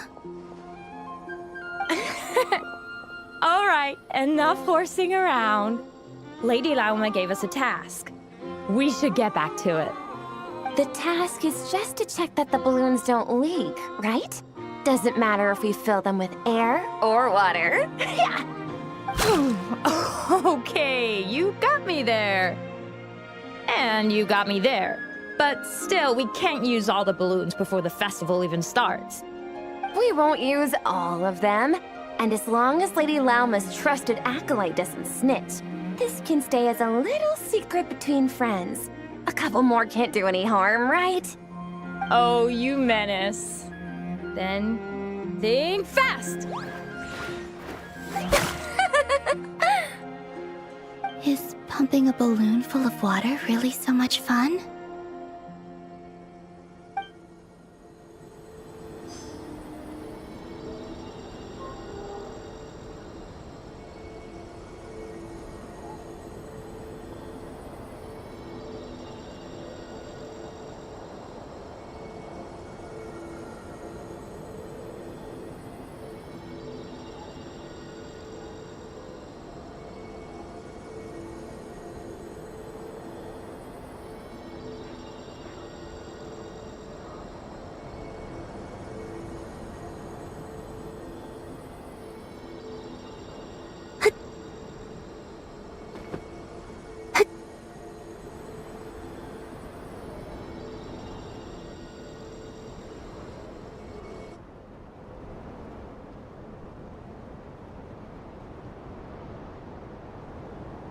I'm sure you're both tired from playing all day. Come on, eat up. A plain, humble meal. That has always been the way of the Frost Moon Scions. Huh? How come Lamatti got a midsummer berry dessert? Oh, I always get Lockaberry. I don't mind sharing. You can have a bite of mine if I get to have a bite of yours. They're sharing food? I've never shared food with anyone before. Even at the Harbinger tea parties, everyone just ate off their own plate. And when I couldn't finish my food offerings from the Frost Moon Scions, they'd leave the leftovers out under the moonlight for the animals to claim. Hey! That was 2 bites! Oh, then you can have another bite of mine. Oh, you too. Oh, don't fret now. Here, have some of Granny's too. So this is what it means to be family.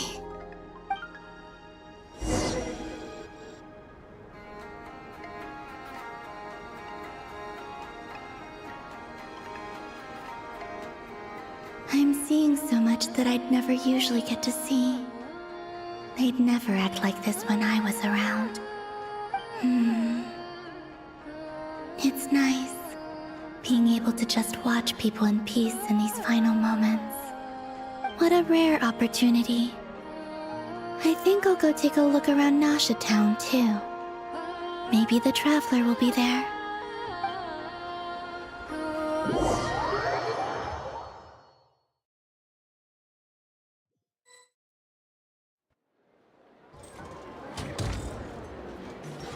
After the War of Funerary Flame, the Moon God... That's why the Moon Goddess's strength is fading. She cannot withstand the world's rejection of her. To be more pedantic about it, the Moon Goddesses did something to offend the heavenly principles, and that's why they were ousted. Something of a recurring theme in Teyvat's history. Theoretically, speaking so candidly should put me in their crosshairs too, but they can't tell me. Anywho, the Moon Marrow energies were but a drop in the bucket for her, and that battle against the Ray Hair of Solnari only weakened her further. Fortunately. What do you mean, fortunate? Oh, what a headache. I thought this was all common knowledge. I guess I have some more explaining to do. Okay, buckle up. It's time for another lecture.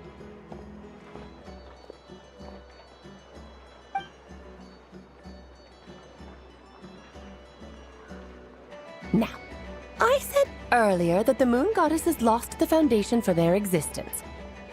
The reason for that has to do with the same logic applies to the present moon goddess too. Consider her existence so far. Her comrades in the Fatui called her Damselette. And she was worshipped as Kutar by the Frost Moon Scions. But these connections have now been severed, whether by her hand or yours.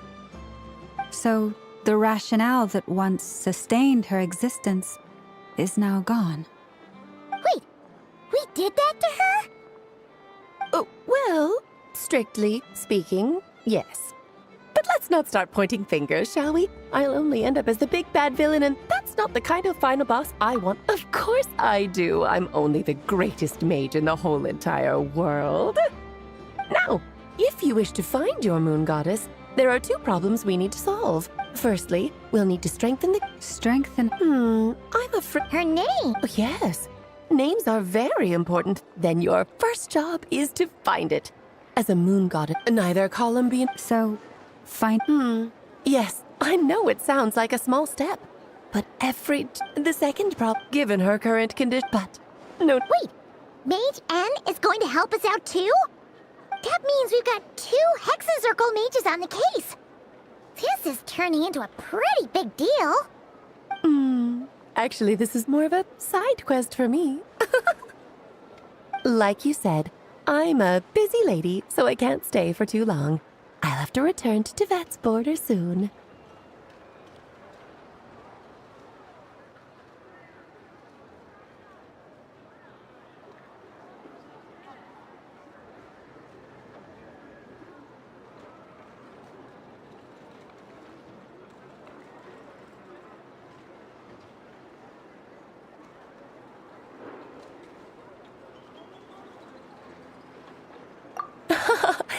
Anyway, jokes aside, you'd better get moving. It will take quite a miracle for the moon goddess's consciousness to hold out till moon prayer night. Oh, I suppose I might as well tell you where Nicole is before I leave.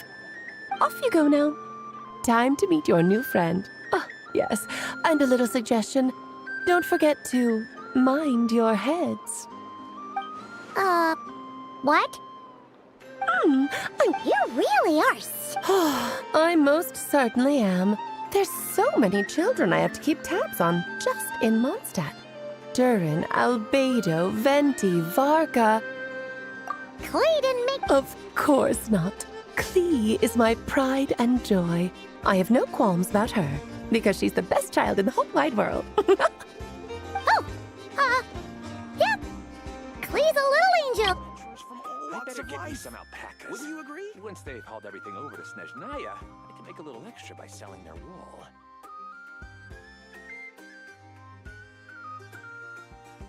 This research looks promising indeed.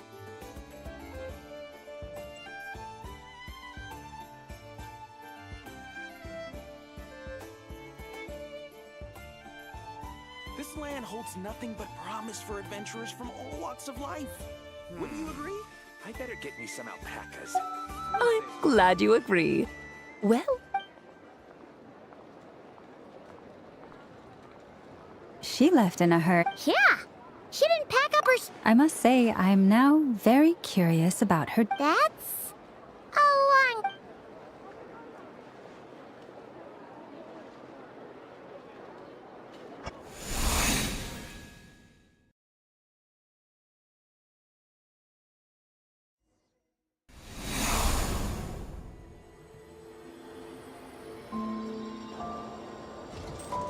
What a lively place. Hey, you old... Who are you calling old... Are they... quarreling? I'm looking right at him.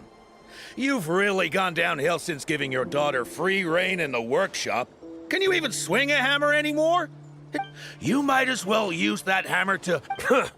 Don't... I'll bet you send all the materials to your little princess. Blood's always thicker than water, huh?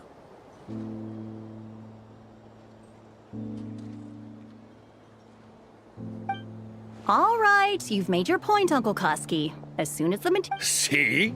Lolka knows what the score is. I guess they're friends. Then again, it wouldn't be the Columbina! Sing outside my door in the middle of the night one more time, and I'll unscrew your vocal cord. Oh, so that was her way of trying to be. What a pity.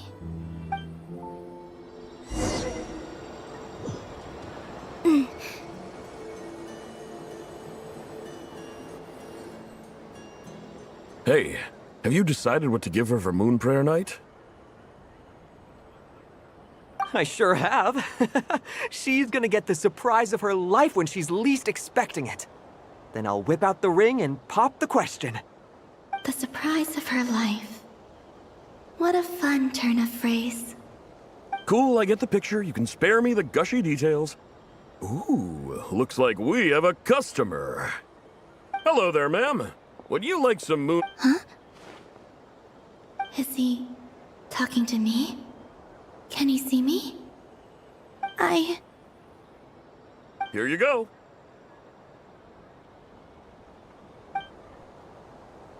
Oh.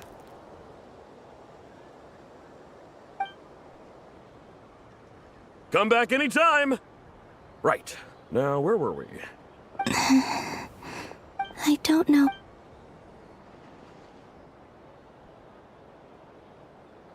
The most important thing right now. This name thing seems super important too. But where do we... I'd better go pay the Fatui a visit.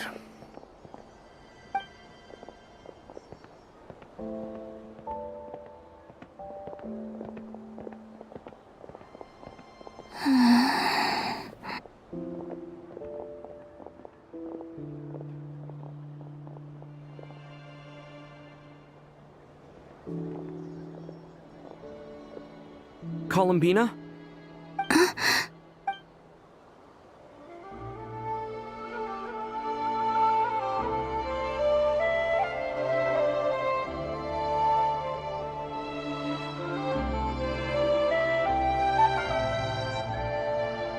Traveler?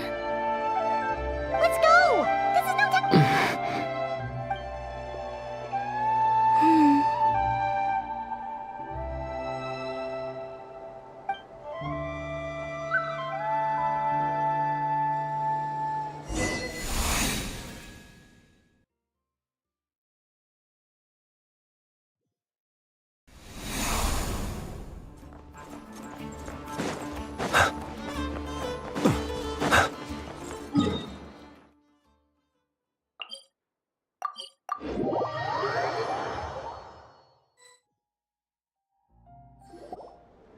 Where are they going? So, Mr. Varka, are you acquainted with this Nicole? Or should I call— Not. From what I've gathered, Alice kinda took Nicole under her wing. Taught her how to speak in a more ladylike fashion. That kind of thing. Huh. Hard to imagine Alice as an etiquette coach. Yeah. Alice is a larger-than-life personality, I'll give you that.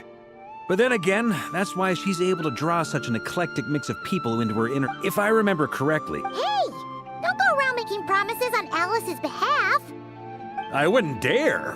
I'm just trying to paint a picture of the Hexen Circle for you. Okay, sure. Anyway, since none of us have ever met Nicole... Wait a minute. Oh, true. That would be this young lady.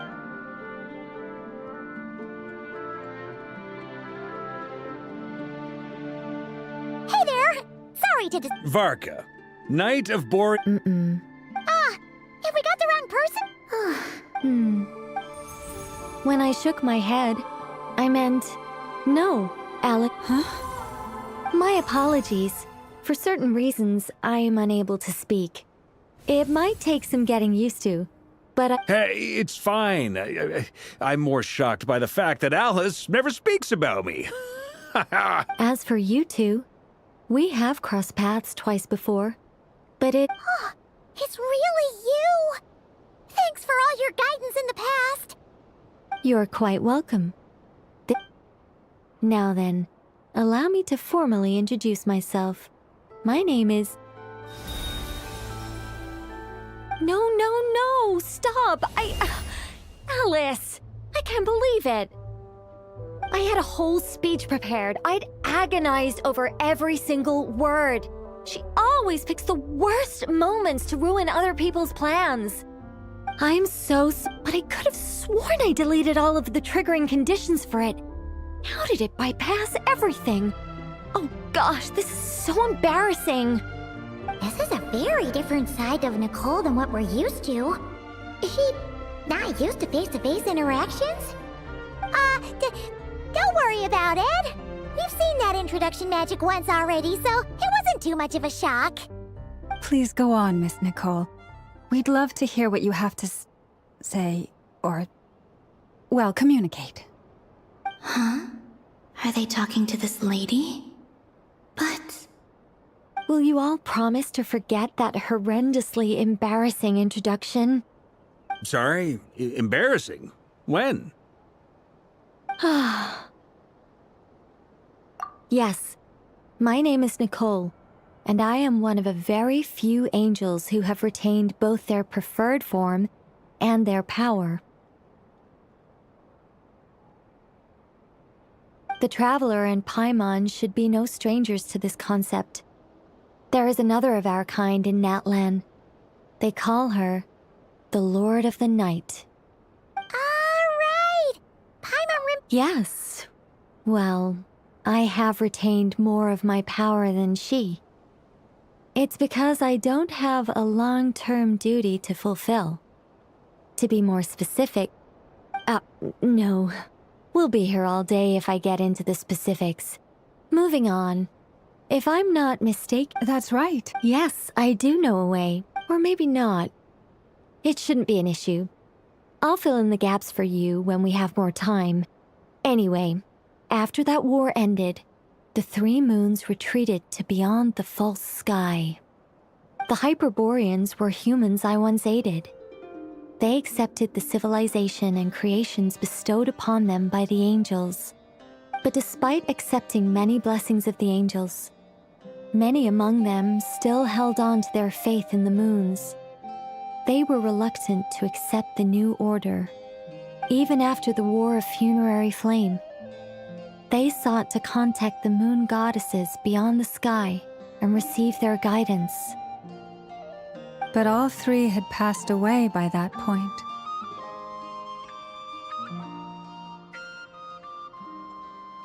This mage has a unique method of communicating. Is she talking about the moons? Yes, but they did not know. And so, still they prayed for the moon goddess's mercy. After building titanic structures that consumed vast amounts of Kuvaki, at last they glimpsed the moons and heard their voices. But of course, they... Oh, that's such a sad story. It is. Humanity was in a very sorry state at that time. The angels who had once aided them were gone, and the War of Funerary Flames had left them homeless and destitute. Just a second, I gotta ask. How relevant is all this history to the task at hand? Well, I mean, it's... Okay, it seems we've drifted into irrelevant narrative waters. It's been a while since I've had the chance to speak inside someone's head. As soon as I got started, I lost control and the words just flowed out like a waterfall. What I'm trying to say is... Right, yes, that's it. The relevant part is the ritual created by the Hyperboreans. The fact that they bypassed the false sky and saw the true moons implies that they successfully built a connection between Tevat and the outside world. Which means, with enough Kuvaki and a sufficiently stable connection, it should be feasible to send one person over the border. Okay, so they built some kind of portal? Oh, yes, a portal. Yes. Is something wrong? You sound disappointed. I just didn't expect you to summarize it so well. It turns out I could have said all that in one— No, please. Oh, really? Whoa, whoa, whoa, time out. Let's summarize what we've got. The Hyperboreans were the Luckily, we have the moon marrow of both the eternal and iridescent moons, so we're all good. Yes. Although, I expect the structure is long gone by now. That said, what if we could take advantage— Well, we wouldn't even have to pick a time. You look lost. Was that too hard to follow? Yeah, things got a little, technical there. Paimon's brain is reaching capacity. All right. Let me think about how to put this more simply. Okay, got it. Over the next few days, I'll search for phantoms that we can use. Once I find one that meets the criteria, I'll let you know and we'll regroup. By completing certain rituals, specific individuals will be able to enter the phantom and make it to the Hyperborean structure. If everything checks out and it looks feasible, we'll just need to wait for Moon Prayer Night, and we can send the Moon Goddess back home. I'm really skimping on the detail here. Is this making any sense at all? I think so. For now, we'll just wait to hear from you. Yes. Basically, yes. Great. Counting on you. In the meantime, we'll focus on finding the Moon Goddess's name. My name? Are they looking for a way to stop me from disappearing? Excuse me, Miss... Go on, Miss Nicole. This conversation was a little all over the place. I didn't catch your name. I am Lauma, of the Frost Moon Scions. Ah, I did wonder. I noticed that you listened very intently when I spoke about Hyperborea and the moon's history. If you'd be... Also, anyway, we can cross that bridge when we come to it. So, see you later then? Oh, and no need to prepare anything. Just a cup of tea will do. See ya! She seems friendly. It's just... It's so nice to find someone who's actually willing to listen. I've been dying for a chance to finally go through all this systematically from start to finish. Any longer and I'd probably start forgetting it.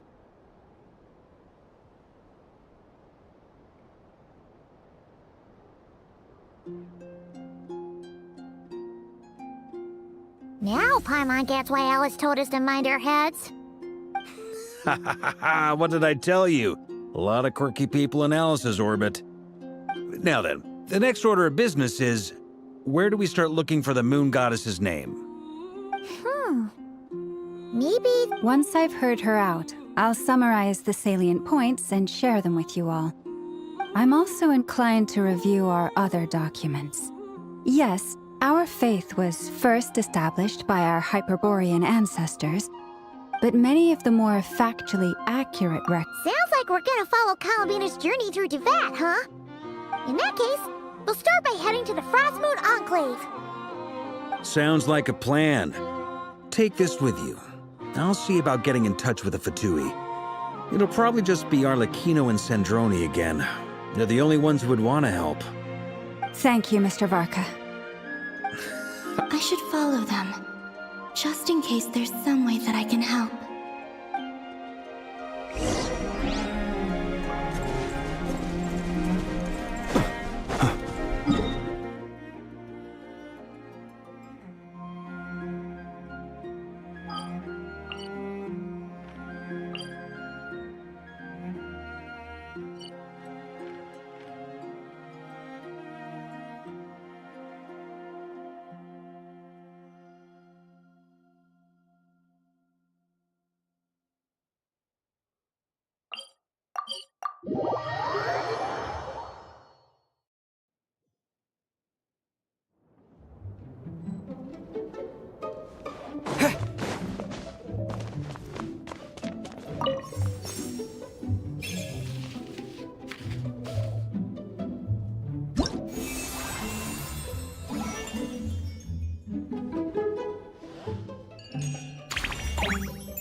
The threads of your fate lie in my hands.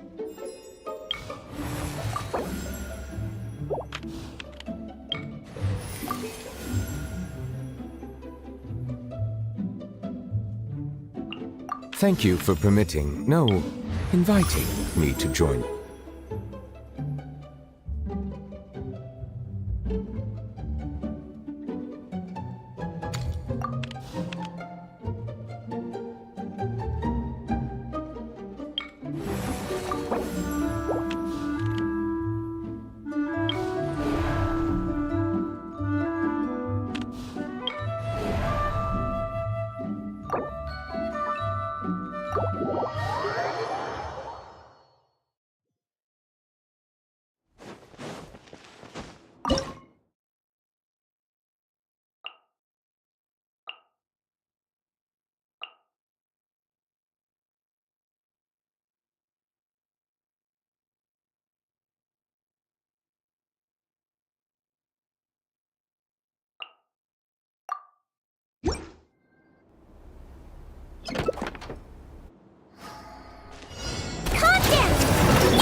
Things up.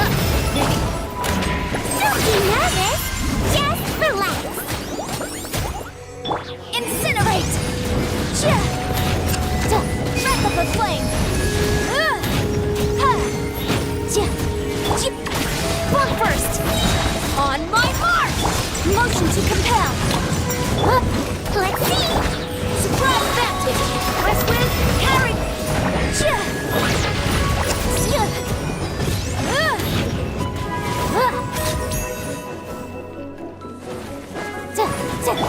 Quick as a flash!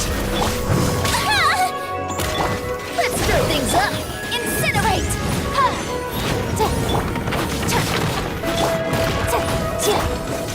Just sand the enemy! Start the clock! Calm down. Go. Faster! Stronger! Time for your arraignment!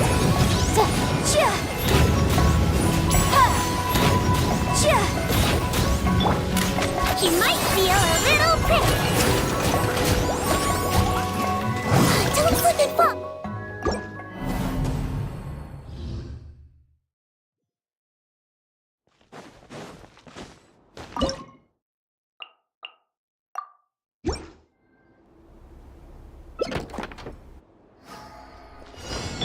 Wings of darkness! Wrap up a flame! Motion to compel!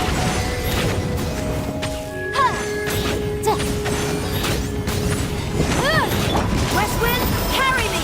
This should be fun! I swear, it's for medical research. Oz reveal bite! Let's stir things up! Incinerate! May the Argon protect! Surprise them! Inadmissible evidence! As you wish, mate. Don't be nervous. Just relax. Let's see.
Calm down!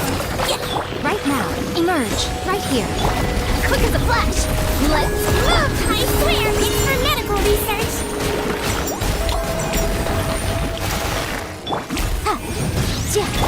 I'm always watching. Right now, right here. Ha! Right now. Come on out. Motion to compel. Wrap up the flame. Control breathing. Start the clock. Show them. Emerge. You might feel a little pretty. Hold still.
Witness my magnificence!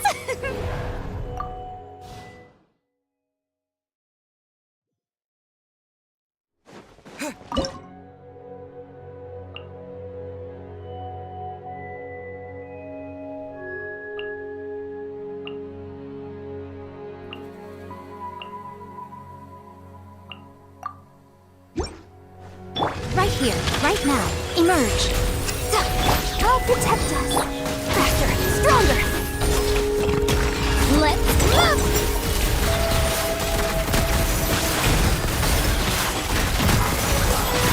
Hunt them down. Right now.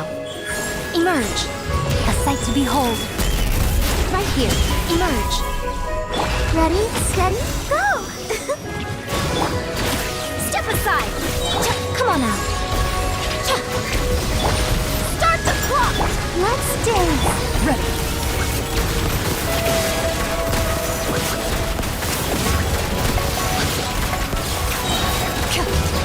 What evil works? Shoot on sight! Show them. Right now. Go, Barber, go! Step aside! Come on out. On my mark! Into the shadows.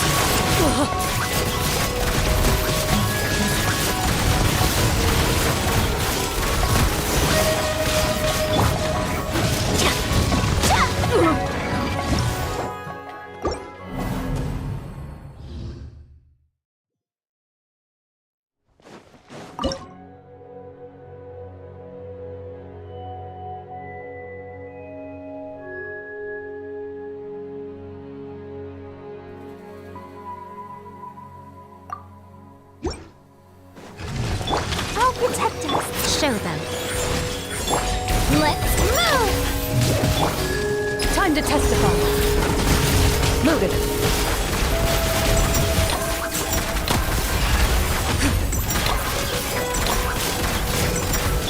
Nothing lasts forever. Come on out.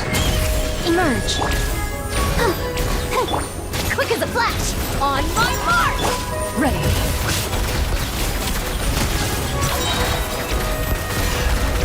Evil works. Shoot on sight.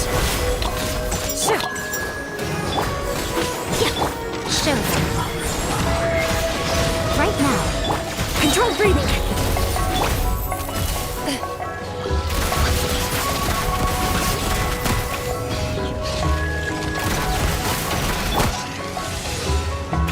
Start the clock. Emerge. Right here.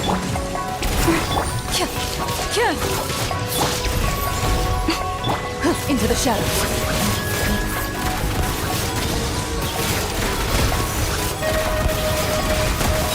testify.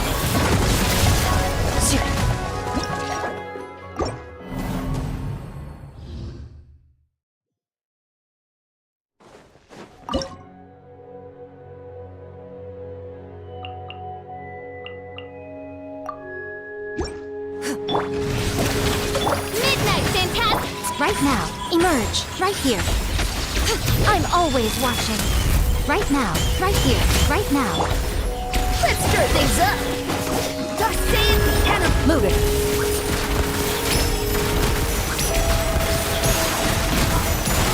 Hunt them down. Surprise them! Right here.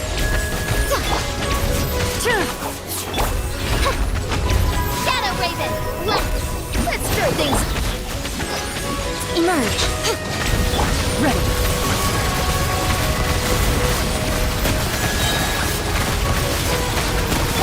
This should be fun! Come on now. Right here.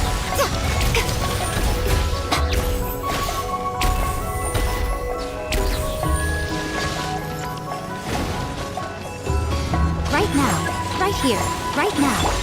Surprise baptism! Wings of darkness! Where evil lurks, shoot on sight into the shadows.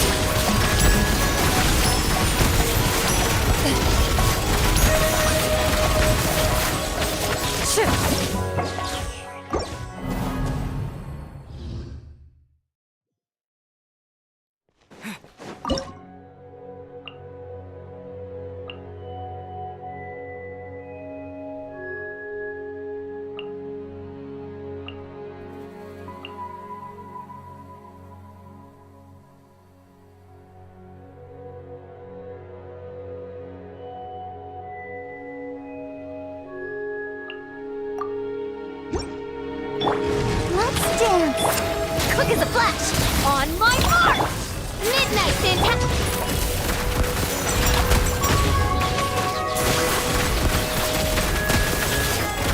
Hunt them down. Enough. Control breathing. Start the clock!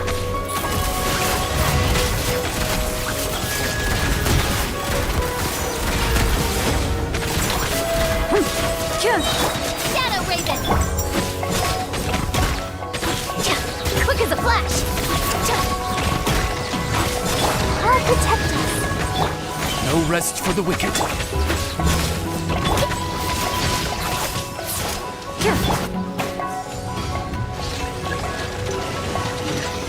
Control breathing. Stay out of my way. Let's go. Ready. Time to testify. By royal decree, let the show begin. Quick as a flash. Wings of darkness. Loaded.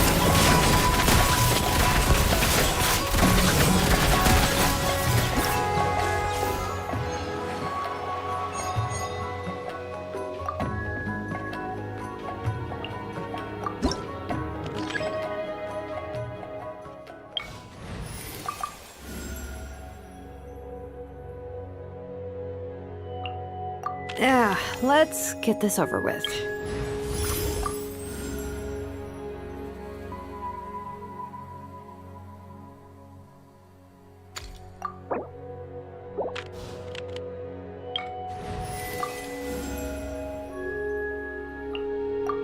You want me on your team?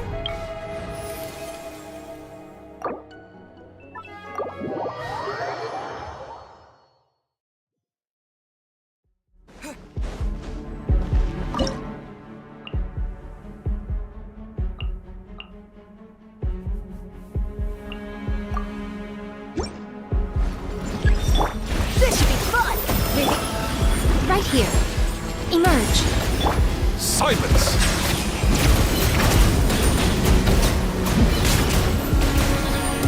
Let the mighty be humbled. Be not perturbed, unscathed. Bow your head.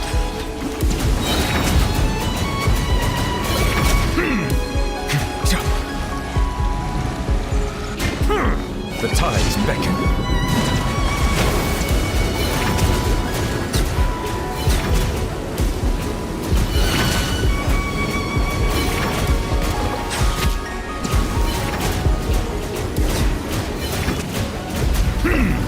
But no more warning prayers.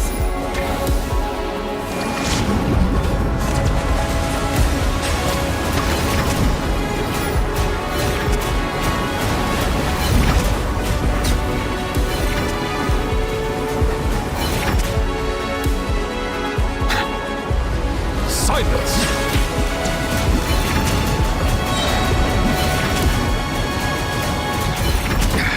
There's a tear in my robe. Let the mighty be humbled.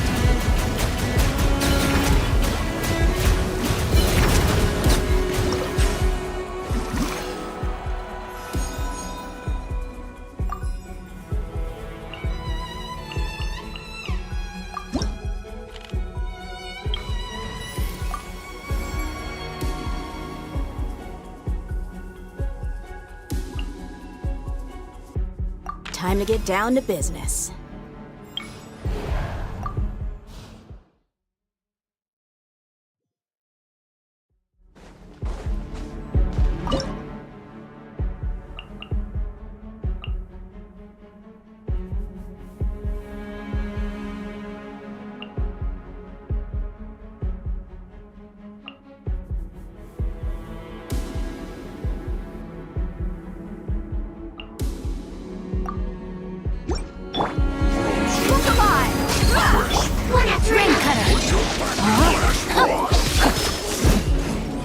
Into the shadows.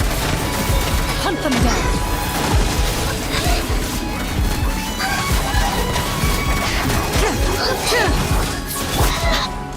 Gloves off.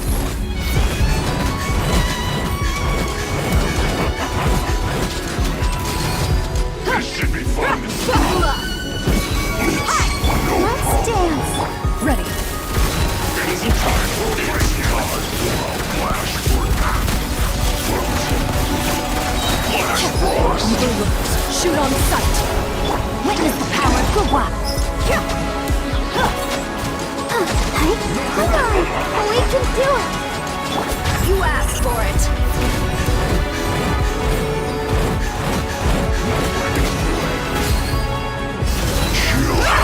No, my sword. Let me read your motive. freshness preserved.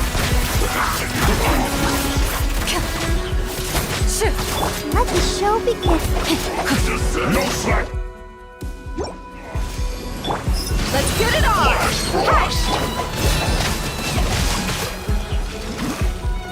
Gloves off!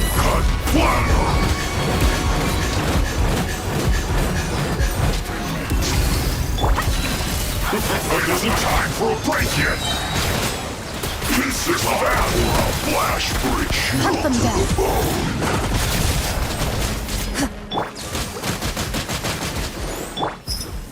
Put your back into it. Rain cutter! Into the shadow.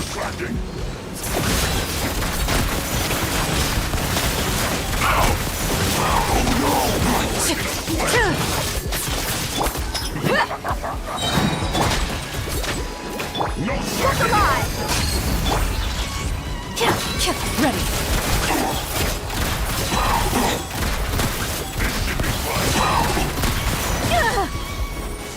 No, my sword! Flash Frost. It isn't time for a break I'll yet. protect us. Sure. Where evil looks. Shoot on sight. Move. Not breaking a sweat.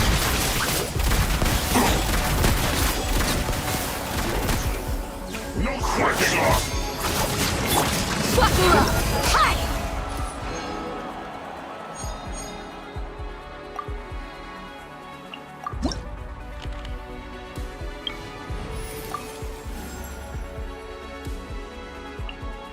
I can't wait any longer.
Give me a moment to compose myself.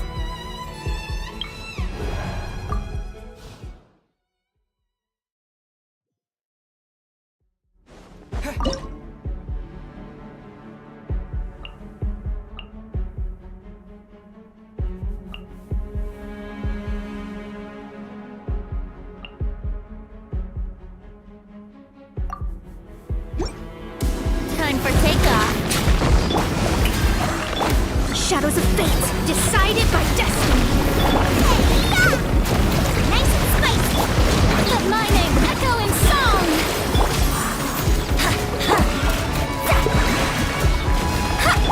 Brace yourself. Boba, get them. Think you can get away? Fate is upon you.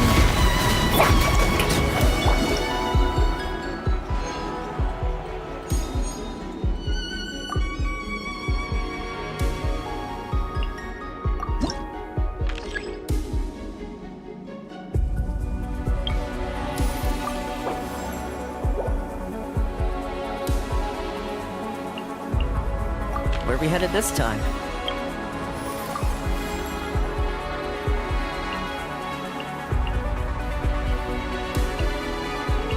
What's our objective?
Don't get too close! Supporting fire!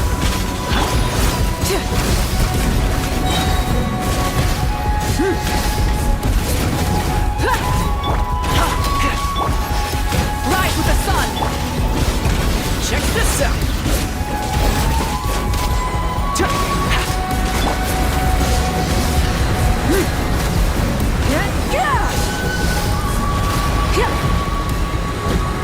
Burn it down! Witness the power of the Wa. Rain outlines your fate. No farewell!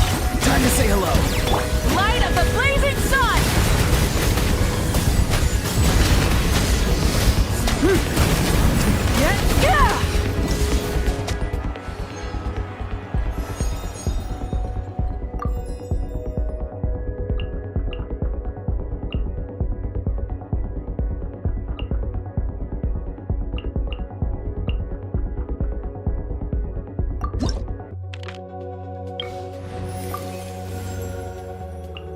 Stay close and you will live.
Vengeance is upon you.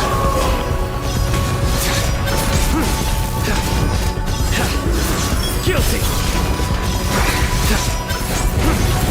You stand condemned! Your penance is due! Shadows of fate, written in the stars. I'm going in! Futile! Off we go! Why do they never miss? Fire it up!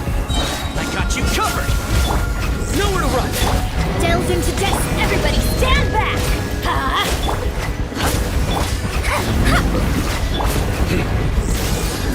Decided by destiny. Let me scribe. Let's light it up!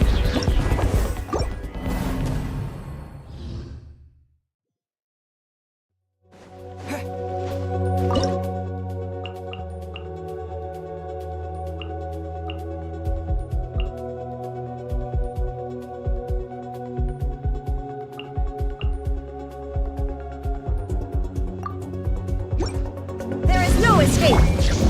Eat this! Shadows of fate, written in the stars! Here's backup!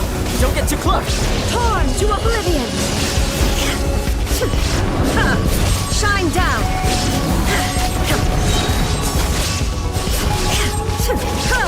Nice and spicy! Delve into destiny! Supporting fire! Decided by destiny! Now you shall perish! Illusion shattered!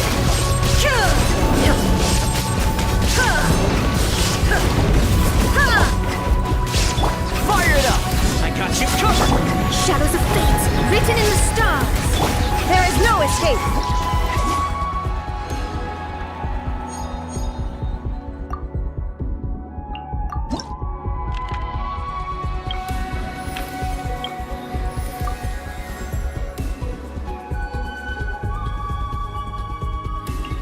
With you all the way.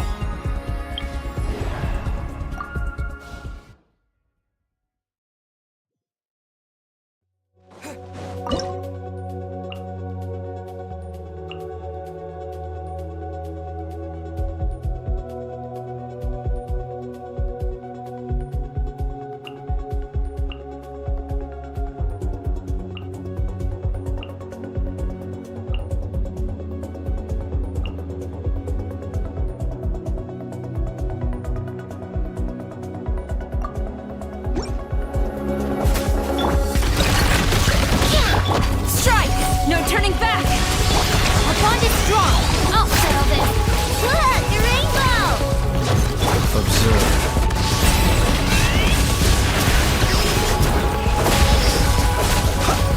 Close your eyes. You can feel the dark. Steady now. No claw!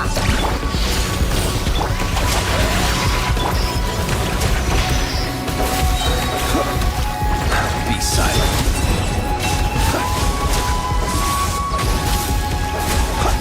Observe. Night falls. Good luck! Look! Glory to the Shogun! Flash! Lightning! Terrified! Dizzy! Close your eyes. Observe. To dust. Be silent. To dust.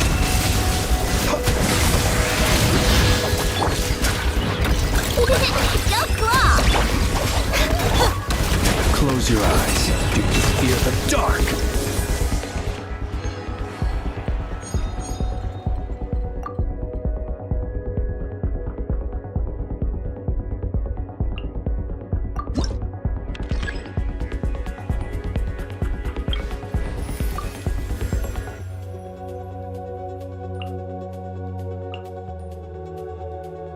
Trainee Forest Ranger Kale, reporting.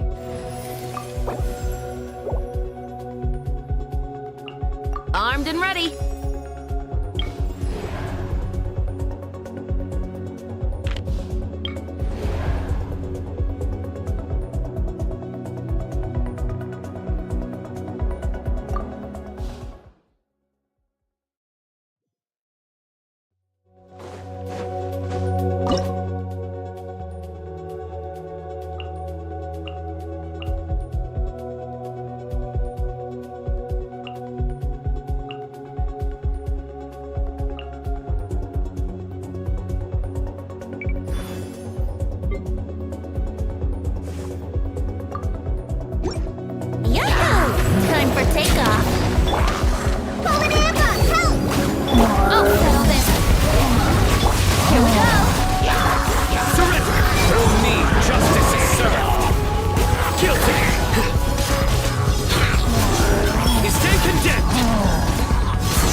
Be silent to dust.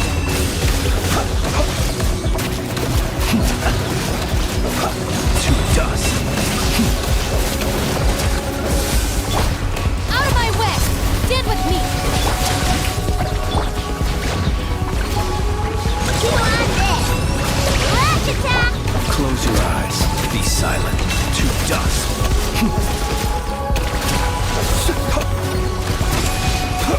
To dust. Time to shine! Yoo-hoo! Look, you're in. The long sleep beckons.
Wait. There's some filth staining my blade. We should properly maintain our weapons and rest adequately to prepare for the upcoming. A sharp weapon and a sharp mind are both.